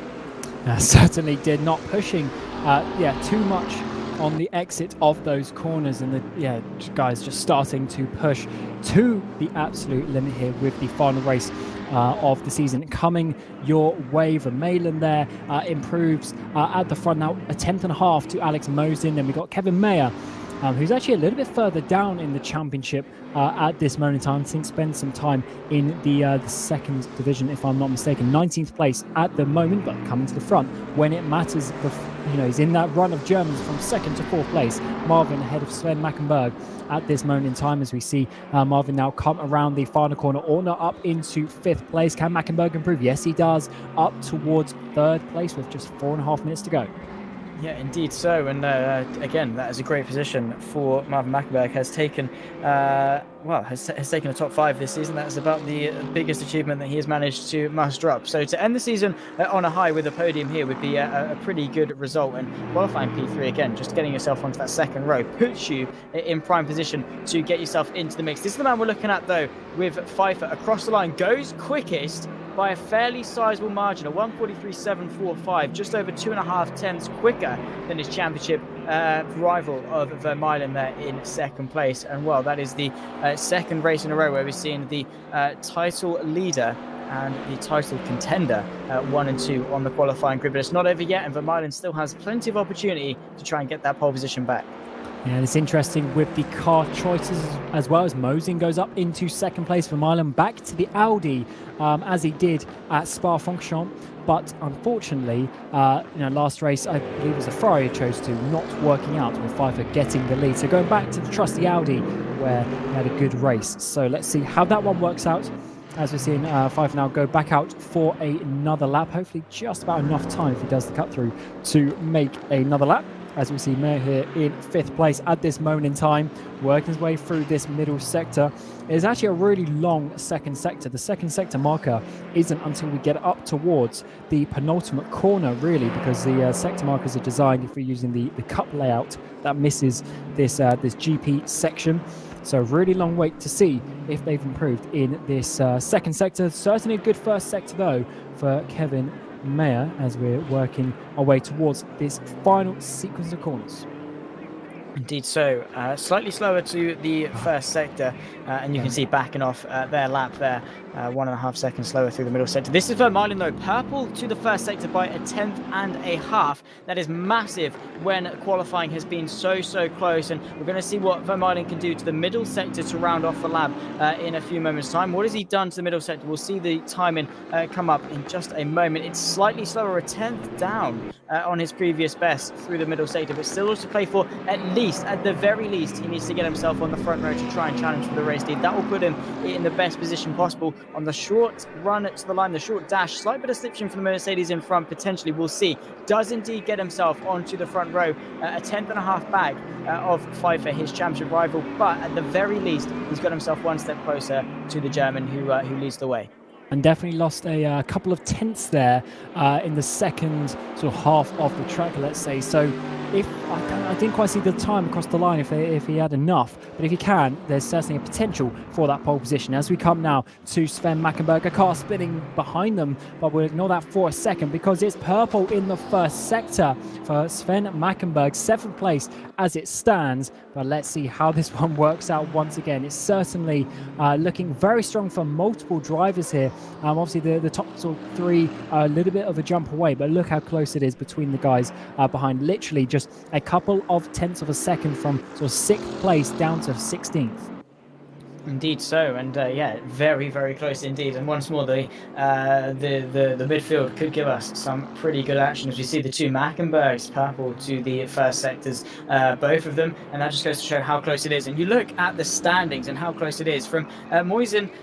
The same gap between the top two, 13 points, would cover pretty much down to around about P7. You add a couple of points onto that, and it is very, very close. 64, 68 for Moisen and 49 for in P11. So it is very, very close amongst those mid places in the championship, and again, still all to play for. This is Marvin Mackenberg, 2 tenths purple to the first sector, unfortunately bottled that middle sector, and as time runs out, he won't be able to potentially complete his lap. He might get lucky. Again, it was very, very close, but the championship leader Pfeiffer leads Vermeulen going into this race.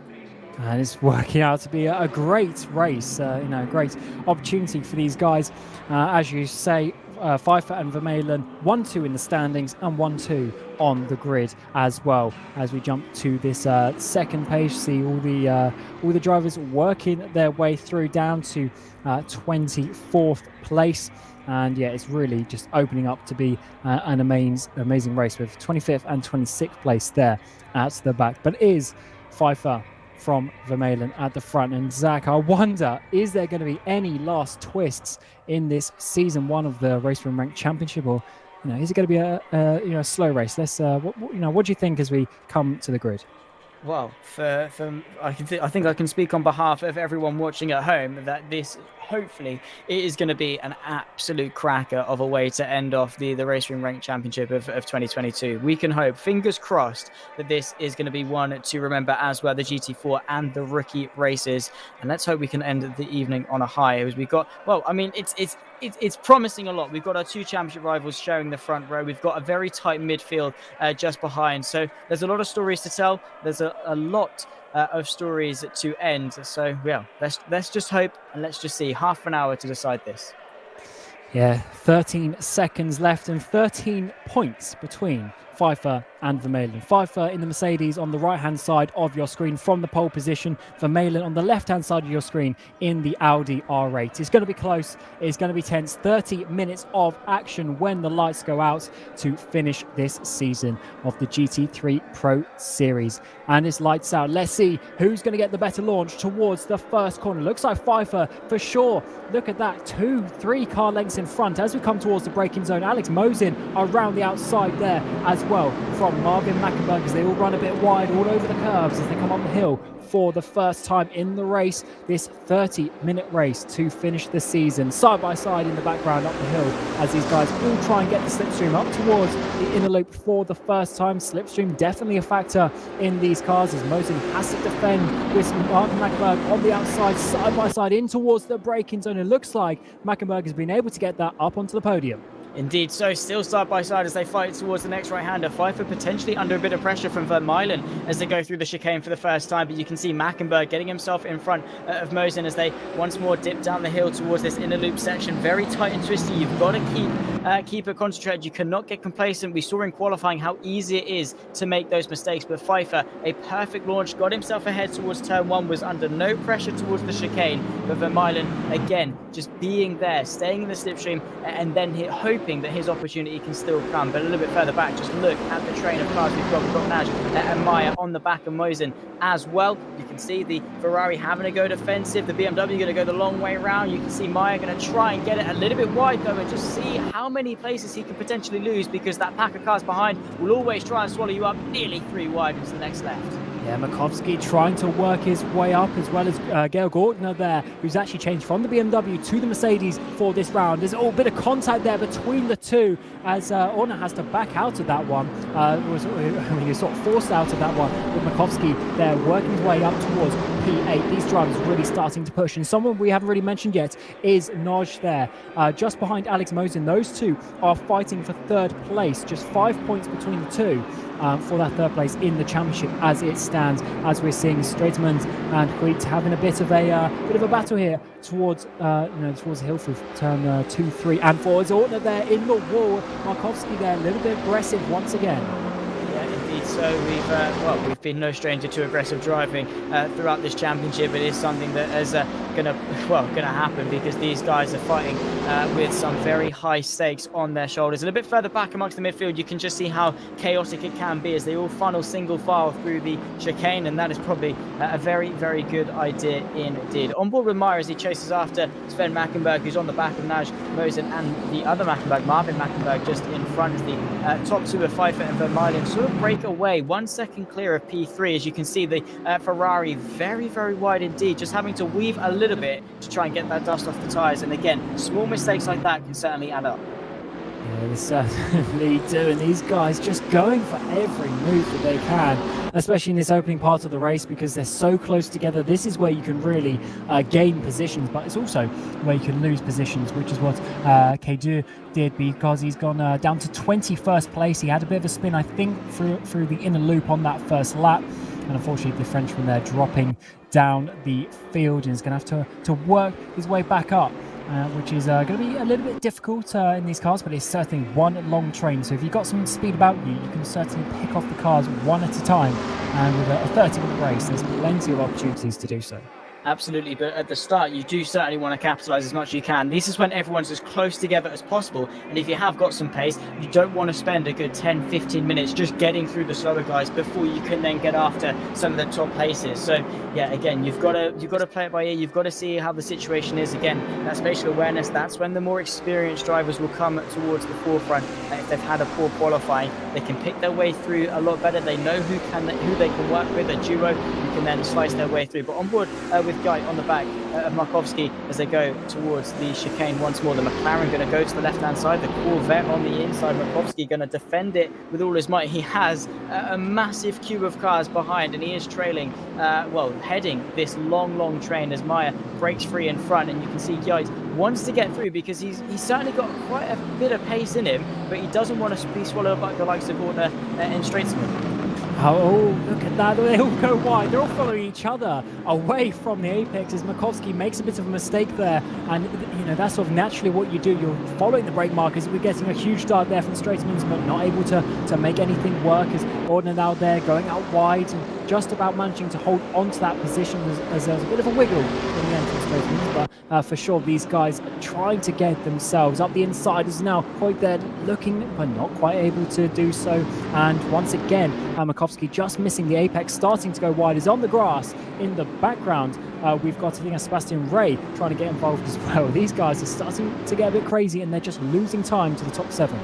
Indeed so, and well, I mean, they're giving us a fantastic fight, but for their own races, they need to get on with it. They need to stop fighting and start to think long game. It's a long race, 30 minutes relative to the other classes. You know, it's yes, it is still a sprint race, but you still have to think long game. You have to think where you can put yourself, how close you can be to the front guys in the last 10, 15, 5 minutes-ish of this race. Because if you fight too hard early on, you get a short-term gain and a long-term loss. Yeah, this is the strategic part of the race. Obviously, there's no pit stops, but you do have to work out when you're going to make your moves. You don't want to be losing time relative to your competitors at the wrong parts of the race, because you don't want to sort of let anyone get away. And for sure, that is what the top 2 are starting to do. Just 6 tenths between them, but they've dropped Marvin Mackenberg here by about 2 seconds or so. So not the biggest gap in the world, but just enough that they've got a bit of a comfortable gap at the front there. And Mosen there has Naj there all the way down the inside. These two are fighting it out for 3rd place in the championship, and that could be a very crucial one if Mosen goes for a bit of a spin. Absolutely, it's going to all come unravelled at, just at a moment's notice. We saw that with the rookies and how quickly that unravelled for what was seeming to be just a clear-cut championship win for Drobisekov. But again, just as motorsport, it can swing your way on one day, it can swing the complete opposite on another. And again, you just have to do everything in your power to make sure that doesn't happen. And whether that be driving a little bit cleanly for Mosen, just to limit the mistake, or what, we don't know what's going on in his head and how he approaches this race. But P3 in the championship, you would imagine he certainly has quite a bit of pressure on his shoulders, and you know that does separate the good from the great. How well can you deal with it? Yeah, that sort of mental pressure side of it is a very important part of sim racing, being able to hold on to those positions. And at the moment, Pfeiffer is managing to do that. Max Pfeiffer here leading the way in the race and the championship by 13 points. So even if Vermeulen gets this place, it's not going to be enough for the championship, but for sure, a race win will be something to look forward to, because Pfeiffer has been so fast all season. Vermeulen gets a run up towards the inner loop, goes towards the inside. That is a strong run from the Audi R8, and Pfeiffer knows better, backs out of it, lets the position go, as that is obviously not losing him the championship at this moment in time. But for sure, Vermeulen there had a huge run. I wonder if the Audi R8's got some top speed at this track. Potentially so. That might be why Vermeulen has chosen it, because yes, while you want grip through the corners, in a race situation, if you're slow in the straight, you are going to be a sitting duck. Doesn't matter how quick you are through the corners, you can gain that time back up, but you won't be able to make a move, because if you do it through the corner, they can just blitz back past you down the straight. So that's exactly potentially why Vermeulen has gone for that Audi. But yeah, Pfeiffer knows exactly what he's doing and has played the wiser in tucking behind, and yeah, again, just living to fight another day. There's no point fighting it around the outside of that chicane. Why? Because it so easily can go wrong, and especially when you're championship rivals, we've seen in real life how heated it can get, and naturally you will just try and squeeze out your championship rival just a little bit more than you would someone that you're just fighting for P4 or P5 or whatever. But yeah, again, it just goes to show that again, Pfeiffer does deserve to be in the championship with a mindset like that, and potentially he's still there. He still has the pace. He might be able to launch a counter attack soon enough. Certainly will, but Vermeulen there's pulled a good car length or so over the course, doing a bit of weaving, trying to get out of the slipstream, although the ironic bit is that just slows you down a little bit by some thousandths of a second as well. And as you see, Pfeiffer all over him in the braking zone. So is this going to be round two? Though Pfeiffer there has a bit of a wiggle on the exit. He's going to lose some momentum from that coming up through turns 2, 3, and then 4 out on towards the back straight. I don't think he's going to be close enough this time around. So let's have a look a little bit further down, because Balashnaj has gone down towards 10th place. He was battling with Alex Mosen there for 4th, but he's really struggled on the last lap and is now getting freight train really. Got Straightman and Sebastian Ray trying to both get past 2 wide at the moment, almost 3 wide as we come up towards the inner loop. He's lost 1 place, but can Sebastian Ray get around the outside? No, he can't quite. So Naj now down to 11th. So definitely had a bit of a spin on the previous lap. Looks like there's potentially a bit of damage on that car as well, as back towards the sort of the top 5. Mosen holding on to that 4th place, but Kevin Mayer has got ahead of Sven Mackenberg as well. So all the Germans there from 2nd to 7th place having a really good race so far. Yeah, certainly. So, a bit of a spin there. I don't know who that is. That is Kadu. They're unfortunately falling victim to the exit of that left-hand hairpin, which again we've seen claim victims a little bit earlier on. Does a much better job of rejoining the circuit, as we've seen a little bit earlier on in this race. In this afternoon of racing, evening of racing even.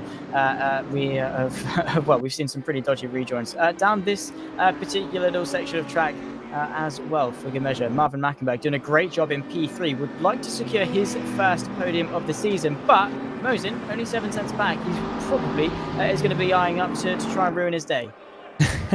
I think he will. This battle is not over, not only for the race victory, but also for this podium place as well. But yeah, not the way that Kedu would have wanted to go out, because, well, he's still in the race at the moment in time, but had obviously the spin on the first lap, got back up into a decent position, was looking to get back in towards the top 15 area, but then going back down again is not going to be the way that he wanted. But let's see. The last of the Germans in that first row, Makovsky is now battling. Creed's right behind him, getting the run in that McLaren, I should say, as we come up towards the inner loop once again. Makovsky covering the inside there. That's a very strong position to be in, but then swapping back in the braking zone, but not enough there, as Makovsky holds on to that one with Gail Gortner right behind them. Yeah, indeed so. And yeah, Wheat's not doing just not able to really to find a way through, and with Ortner just there in the background, looming in third place in this train, in 9th place overall. It puts Wheat in a pretty awkward position, as I was saying, in the AM race, with having to look forward and backwards at the same time. It really does make things a little bit more awkward and a bit more difficult for you as you try to defend, try to attack, and again, you're trying to process twice as many things, which is certainly not easy at all. But Kathy get himself up another place into 7th. As once more, as we always say, none of these battles are defined. We're not even halfway through this race yet, and we've still got fights for the race lead. We've got a fight for the podium, and we've got a lot of fights amongst the midfield. And well, Cam, I'm all here for it.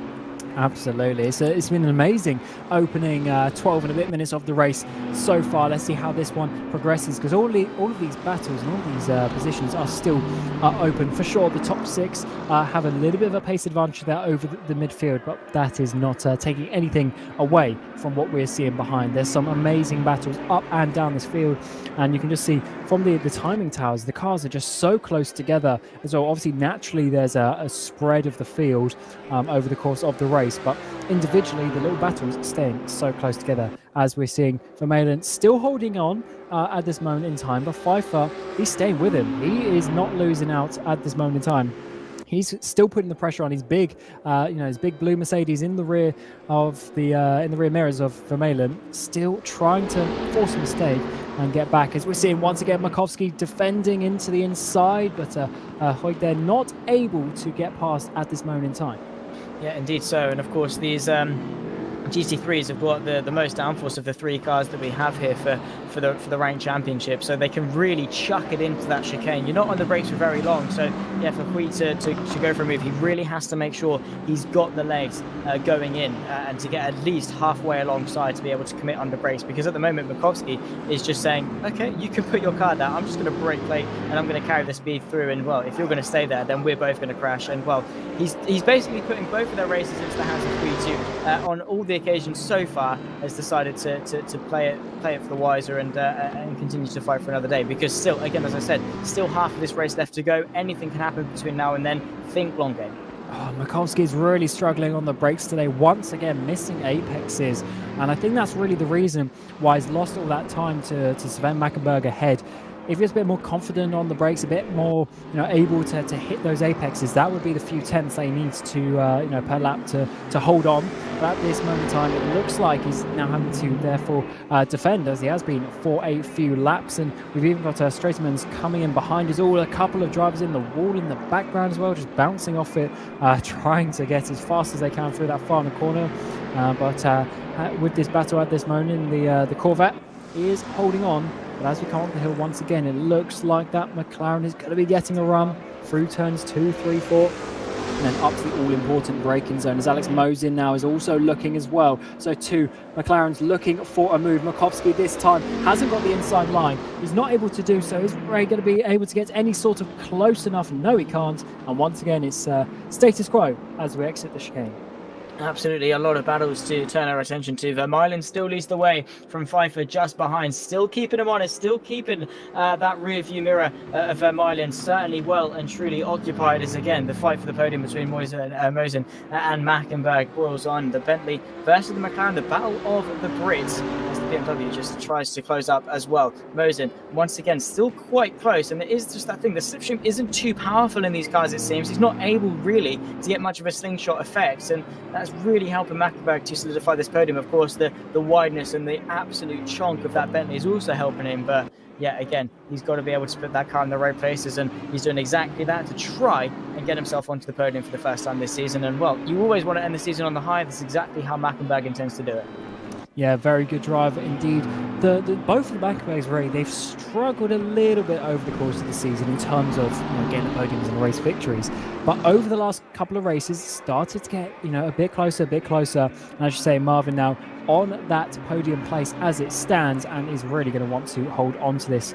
Been in that Bentley pretty much the whole season as well, just trusting it, a little bit of an oddball one, obviously being right-hand drive as well, and not necessarily being the fastest car overall, but as it stands in that 3rd place. Mosin, though, getting a bit of a run, almost getting a run too early, though, getting held up a little bit through turn 4, and now trying to get the slipstream, but covering that inside line for the loop is so strong. Mosin thinking about diving it down the inside, but it's not enough braking zone there to really have a dive, and in the end actually goes a little bit too wide, and we've now got Kevin Mayer all over the back of him. Yeah, absolutely. Mayer looking to the inside. Oh, they make contact. Mosin potentially slingshot into the barrier. Indeed so.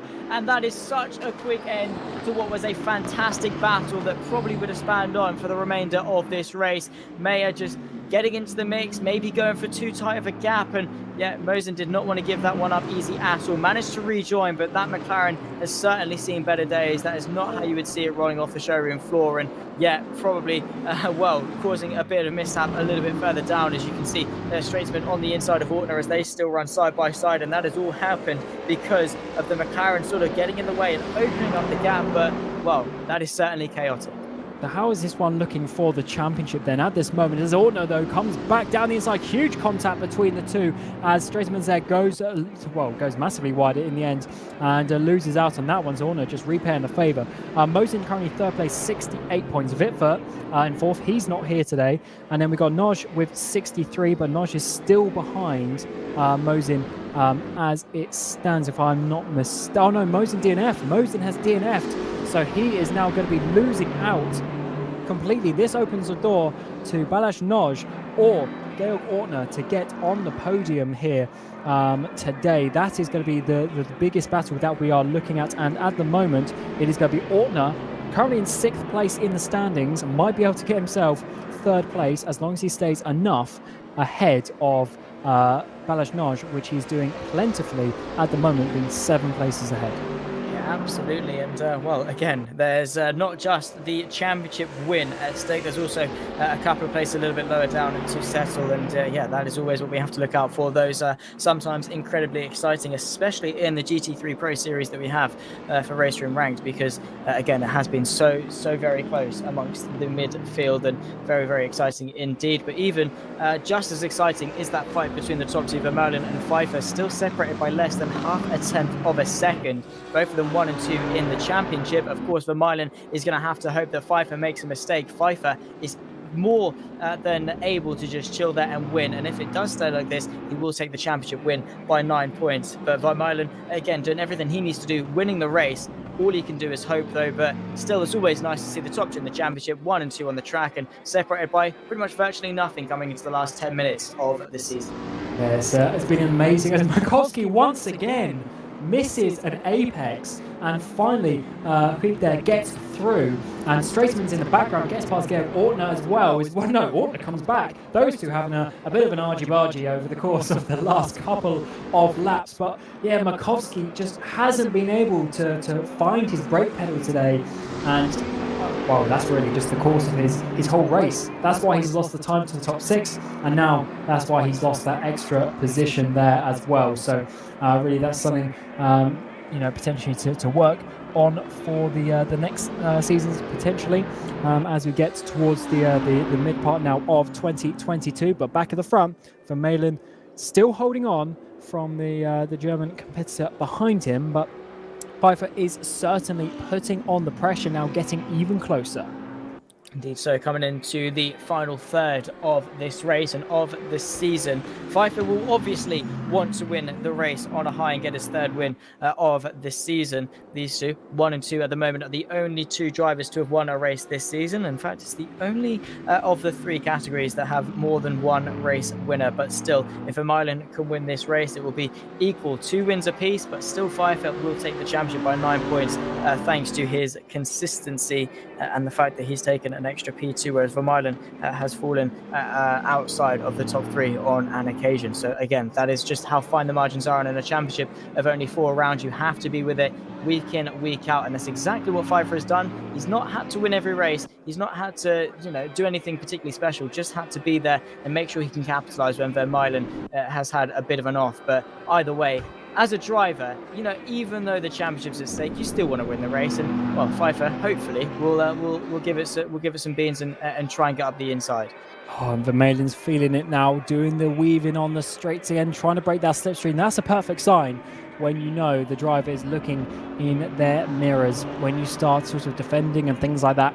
As I was mentioning earlier, it does basically just slow you down anyway, so it's not always the best opportunity. We did see Vermeulen, though, absolutely steam past Pfeiffer, so I just wonder if there is a top speed difference between the two, and if there's enough in that Mercedes to come back. Pfeiffer now getting very close. Is it going to be enough to even think about it? No, not quite, but this is the first lap where he's really been back in the slipstream. So on the next one will be, when he's been there for a full lap as they send it over the curbs coming out of the inner loop.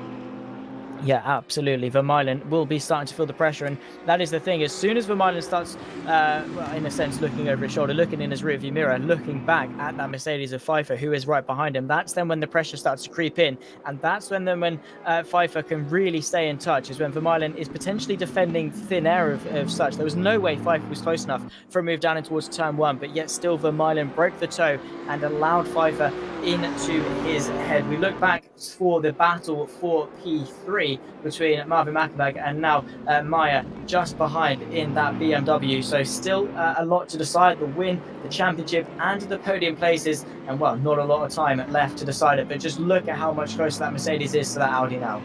Yeah, they are getting so close between each other, and this is going to go really down to the final few laps. As you can see, Vermeulen not able to pull away, and Pfeiffer once again closing in and getting so close. But also this battle for what has turned into fourth place as well, with Meyer having a really strong race, now looking to get on the podium with Marvin Mackenberg just ahead. So yeah, so many battles to look out for, and this is an amazing end to this season, the season one of the RaceRoom Ranked Championships for 2022. And long may it continue, because it's certainly been very entertaining over the last 6 weeks, the last 3 events before this one. But today, Watkins Glen is where we are going to find out. And once again, Vermeulen defending towards the inside. He's really starting to think about it, but Pfeiffer, once again, not quite close enough in the straight line. Yeah, he's teetering on it. You can see Vermeulen quite deep in towards the chicane. That Mercedes has been able to close up quite tremendously. Now Pfeiffer is going to start to put some pressure on. Again, no open gap for him, but Vermeulen starting to feel the pressure. Pfeiffer is inside his head, and those mistakes may be starting to creep in as the championship, the fight for the race win, may be getting to him. Again, we'll have to see. But yeah, you're completely right in saying this RaceRoom Ranked Championship has been so entertaining over the last 6 weeks, and yeah, hopefully season 2 of it will be coming at least this year, or just in the future in general. I will be so here for it. I'm sure everyone at home will also join me in agreeing. But yeah, Vermeulen, this fight for the race lead. 6 minutes left to go of the season, probably around about 3 laps, I'm going to imagine. And that is all it is, and they are only separated by 3, maybe even 4 tenths of a second. They're both teetering on the edge, and it probably could come down to who flinches first. Oh, look at that. Bit of a wiggle there on the exit from Vermeulen, starting to push the limits of that Audi R8. And for sure, it's going to be very close, actually, on if it's going to be 3. I think we might just sneak a 4th lap, because we think we need to be about 5:15 and we're 5:30. So I think we might just sneak an extra lap here, which is good for us, because that is an extra lap of racing to finish the season. Once again, Vermeulen able to hold on, but that is wide out of the first corner. Now as we come up the hill, Pfeiffer's going to be right in the slipstream. This could be the best opportunity. If this is a chance for him to come back, he needs to take it here. I would say this is the closest he's been to be getting back, and now Vermeulen's really starting to hold on as we get the slipstream up the hill. He's starting to wiggle, trying to say don't overtake me, and Pfeiffer actually doesn't, to my surprise. I thought he was going to go for it, but the two stay in sequence. Yeah, you are. That is potentially could be one of Pfeiffer's golden opportunities in the bin. You've got to capitalize on opportunities like that. Maybe Vermeulen discouraged him a little bit with that wiggle, as you say, but again, that you can't be losing out on battles like these. And opportunities like that. You can see the BMW of Kevin Meyer on the back of Marvin Mackenberg towards the inner GP loop section. The BMW on the outside, the Bentley having to go defensive. Meyer just trying to put some pressure on. Once again, get himself onto the podium. Marvin Mackenberg going defensive into the next right-hander. The BMW taking a nice wide line. Is he going to go around the outside? Potentially. Probably was better off trying to get underneath the Bentley in front of him, but still putting a world of pressure on with only a few laps left to go. Marvin Mackenberg is feeling the pressure. He doesn't want to lose this podium, but Kevin Meyer wants to get himself onto it to the right hand side, laid under brakes, does just about get it stopped. Nearly a bit of contact between the two as they wheel rub towards the last set of corners, and Marvin Mackenberg has lost out. Kevin Meyer up into P3, and well, what a move to get it done.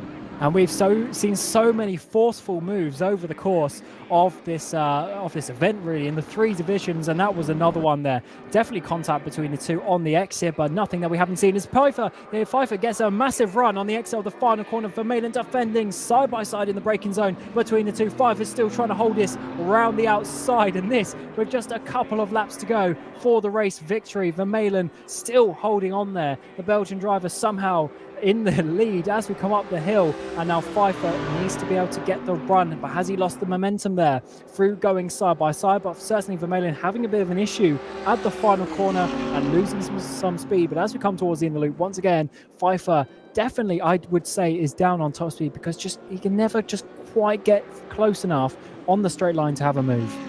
Yeah, that Audi certainly does outdrag the Mercedes. Potentially Vermeulen running slightly less downforce in his setup, of course, open setups for the GT3s. And again, we've seen how that Audi is a little bit twitchy. That potentially could have allowed the Mercedes to get a run. But yeah, Vermeulen certainly is driving a quick but scary car that leads the way. He's done a fantastic job of controlling it. But again, as that pressure piles on, maybe the downside of that twitchy car could come back to haunt him. But Pfeiffer, yeah, once again, unable really to go from moving to the bus stop and into the chicane. Sorry, is the getting well in the YouTube chat, they're very much correct, is that the inside will always win into that chicane. It's so easy for things to go wrong. So Pfeiffer hasn't got many opportunities really to get it done safely. Oh, look at that Vermeulen, very sideways, all of which will be to the light of Pfeiffer, who wants to just try and sneak his way through. And as we come up to the final corner, there's just over 2 minutes left, and 1:45, give or take, they are doing. So we are going to get 2 laps to go. This is the penultimate lap of the race that we are coming onto. And in the background, Mayer's also got past. Mackenberg is holding on to that by a second now. So that is looking good for him to hold on to the 3rd place. So that is going to be a great job from Mayer, having struggled a little bit in the first parts of the season, but now as we come on to the penultimate lap, is able to hold on to that, which is a great one to see with the 2 Mackenbergs behind. But the battle that is really happening, of course, is Pfeiffer versus Vermeulen. But once again, it looks like from the time that he's not able to get close enough. So Pfeiffer needs to try some different parts of the track to get close, or force Vermeulen to make a mistake. Absolutely, he has to put that pressure on. Kevin Mayer having to go defensive. You can see Pfeiffer now to the inside, in towards the inner GP loop section. Vermeulen going to go the long way round, side by side between our 2 championship contenders for the race lead on the penultimate lap. Once again towards the left-hand hairpin. You can see Pfeiffer trying to go underneath them once more. It'll be up the hill run towards the next right-hand hairpin. Vermeulen forced to go defensive to the inside. The Mercedes trying to look for the gap, but once more going to send a move to the outside late under brakes, but Vermeulen just about hangs on. Always a bit of a twitch there on the exit as well from Pfeiffer. He's really starting to push the rear tyres. Vermeulen towards the inside, defending for his life for this. They really pushing to the absolute limits as Pfeiffer once again tries to go around the outside. Less than 45 seconds to go in this race. We should just about get another lap, but Pfeiffer's racing as if this is the final lap. Almost a little bit of contact between the two, maybe just a little bit on the exit. 30 seconds to go now. Vermeulen still holding on, and as it stands, is going to be leading as we start this final lap of the race. What a race they've done so far. What a battle it's been. And to finish the season, we are going to have one more lap to find out who is going to win this race at Watkins Glen. Who's going to want to lead as we come up the hill on the final lap. Vermeulen has kept the lead pretty much unanimously over the course of this race down in towards that chicane, so shouldn't be too concerned about leading despite the slipstream advantage that Pfeiffer could have. But they are both certainly on the limit. You can tell that by how their cars are squirming around as they battle, jockey for position through the inner GP loop section, a place that we haven't seen much in the way of overtaking. But for the final time down this run towards the chicane, the Audi having to go defensive for the first time. Pfeiffer potentially looking like he can put some pressure on as they go through a much better run through from the Mercedes. Is he going to be able to get underneath? And Vermeulen says no, defends the inside, makes that Audi as wide as possible. It won't be the championship he's going to win, but he certainly wants to make it his 2nd win of this season. And to the outside once more into this left-hander, you can see the Mercedes going to send one, a little bit of a drift through, has to tuck back in, and half a lap left to go, and Vermeulen is putting up a valiant defense. Oh, Vermeulen is doing so good. He's definitely got the speed in the straight line, but not quite enough in the corners, as it seems, which is good to see the difference between the two chassis. One mid-engine, one front engine, and it is proving to be an amazing battle between the two. Just really two major braking points left. Vermeulen holding on to this one.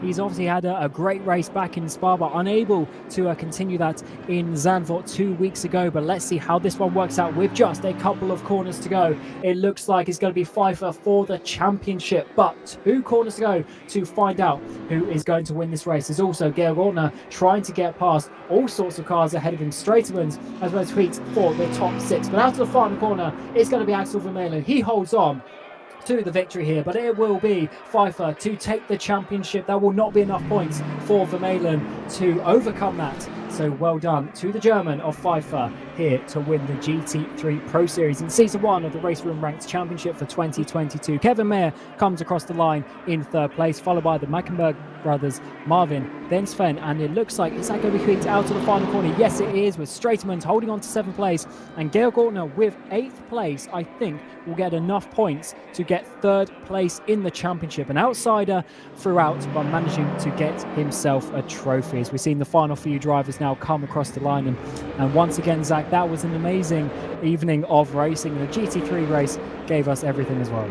Yeah, absolutely. We had a fight for the race, we had a fight for a podium, we had a fight amongst the midfield, and more crucially, we had fights for championship positions. And well, I certainly cannot complain. What an evening of racing we have had for the RaceRoom Ranked Championship. And well, we certainly did end it on a high. All 3 races tonight were just stellar, chaotic, exciting. Any adjective you can think of to describe that race, it certainly was. And yeah, well, Vermeulen did a great job of hanging on, and a great battle between 2 fantastic drivers, the only 2 to take a race win this season. They have dominated it from start to finish, and yeah, well, they gave us something to remember them by on that last lap, separated by less than, well, pretty much a 1/10 of a second on their best lap, and separated by well, not much more on that run to the line. It certainly was fantastic. Yeah, that was amazing to see. After 30 minutes of racing, they were still there. But here is your top 10. Vermeulen winning on the day, but Pfeiffer will be winning the overall championship. Then Mayer having a great race today, getting up onto the podium, followed by the 2 Mecklenburgs, then Wheat, Stratermans, Ortner, Makovsky, who somehow got into 9th place, but definitely struggling a little bit today. Then Ray rounding out the top 10. A lot of Germans there at the front, and unfortunately, obviously, Alex Mosin DNFing, which would have been another one inside that top 10. But here is the next few drivers working your way down, and Naj there in 17th place. That's not going to be enough for him. We did mention coming into this race, he was 5th place. With Wittwer not showing up, and Mosin, he would then obviously naturally finish in 3rd. But Ortner managed to get past him with that 8th place finish as well.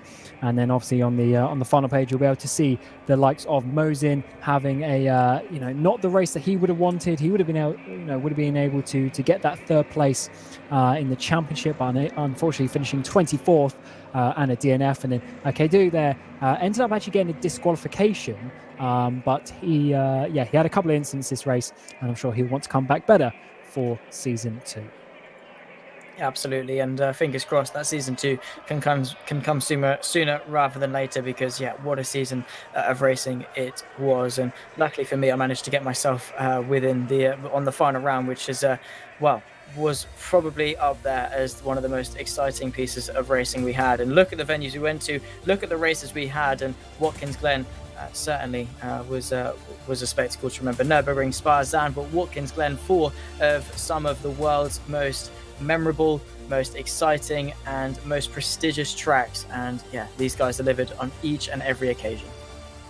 Yeah, the official results will obviously have to come out in due course, but by our maths, obviously it was going to be Mihai Neg who just about managed to get the win in the Rookie Cup, and then Grunwald for the GT4 Trophy, and then Pfeiffer for the GT3 Pro Series. But that rounds it up here for this season, the first season of the RaceRoom Ranked Championship for 2022. We do hope that season 2 will be coming out in due course, so do keep your eyes peeled for all the information that will come out with that one as well. But this Obviously, as the first season was certainly a spectacle, and I'm sure we're going to see some great racing in the future. But from us here at RaceRoom, we thank you very much for watching and for participating throughout this season. And until the next one, thank you very much, and we'll see you then.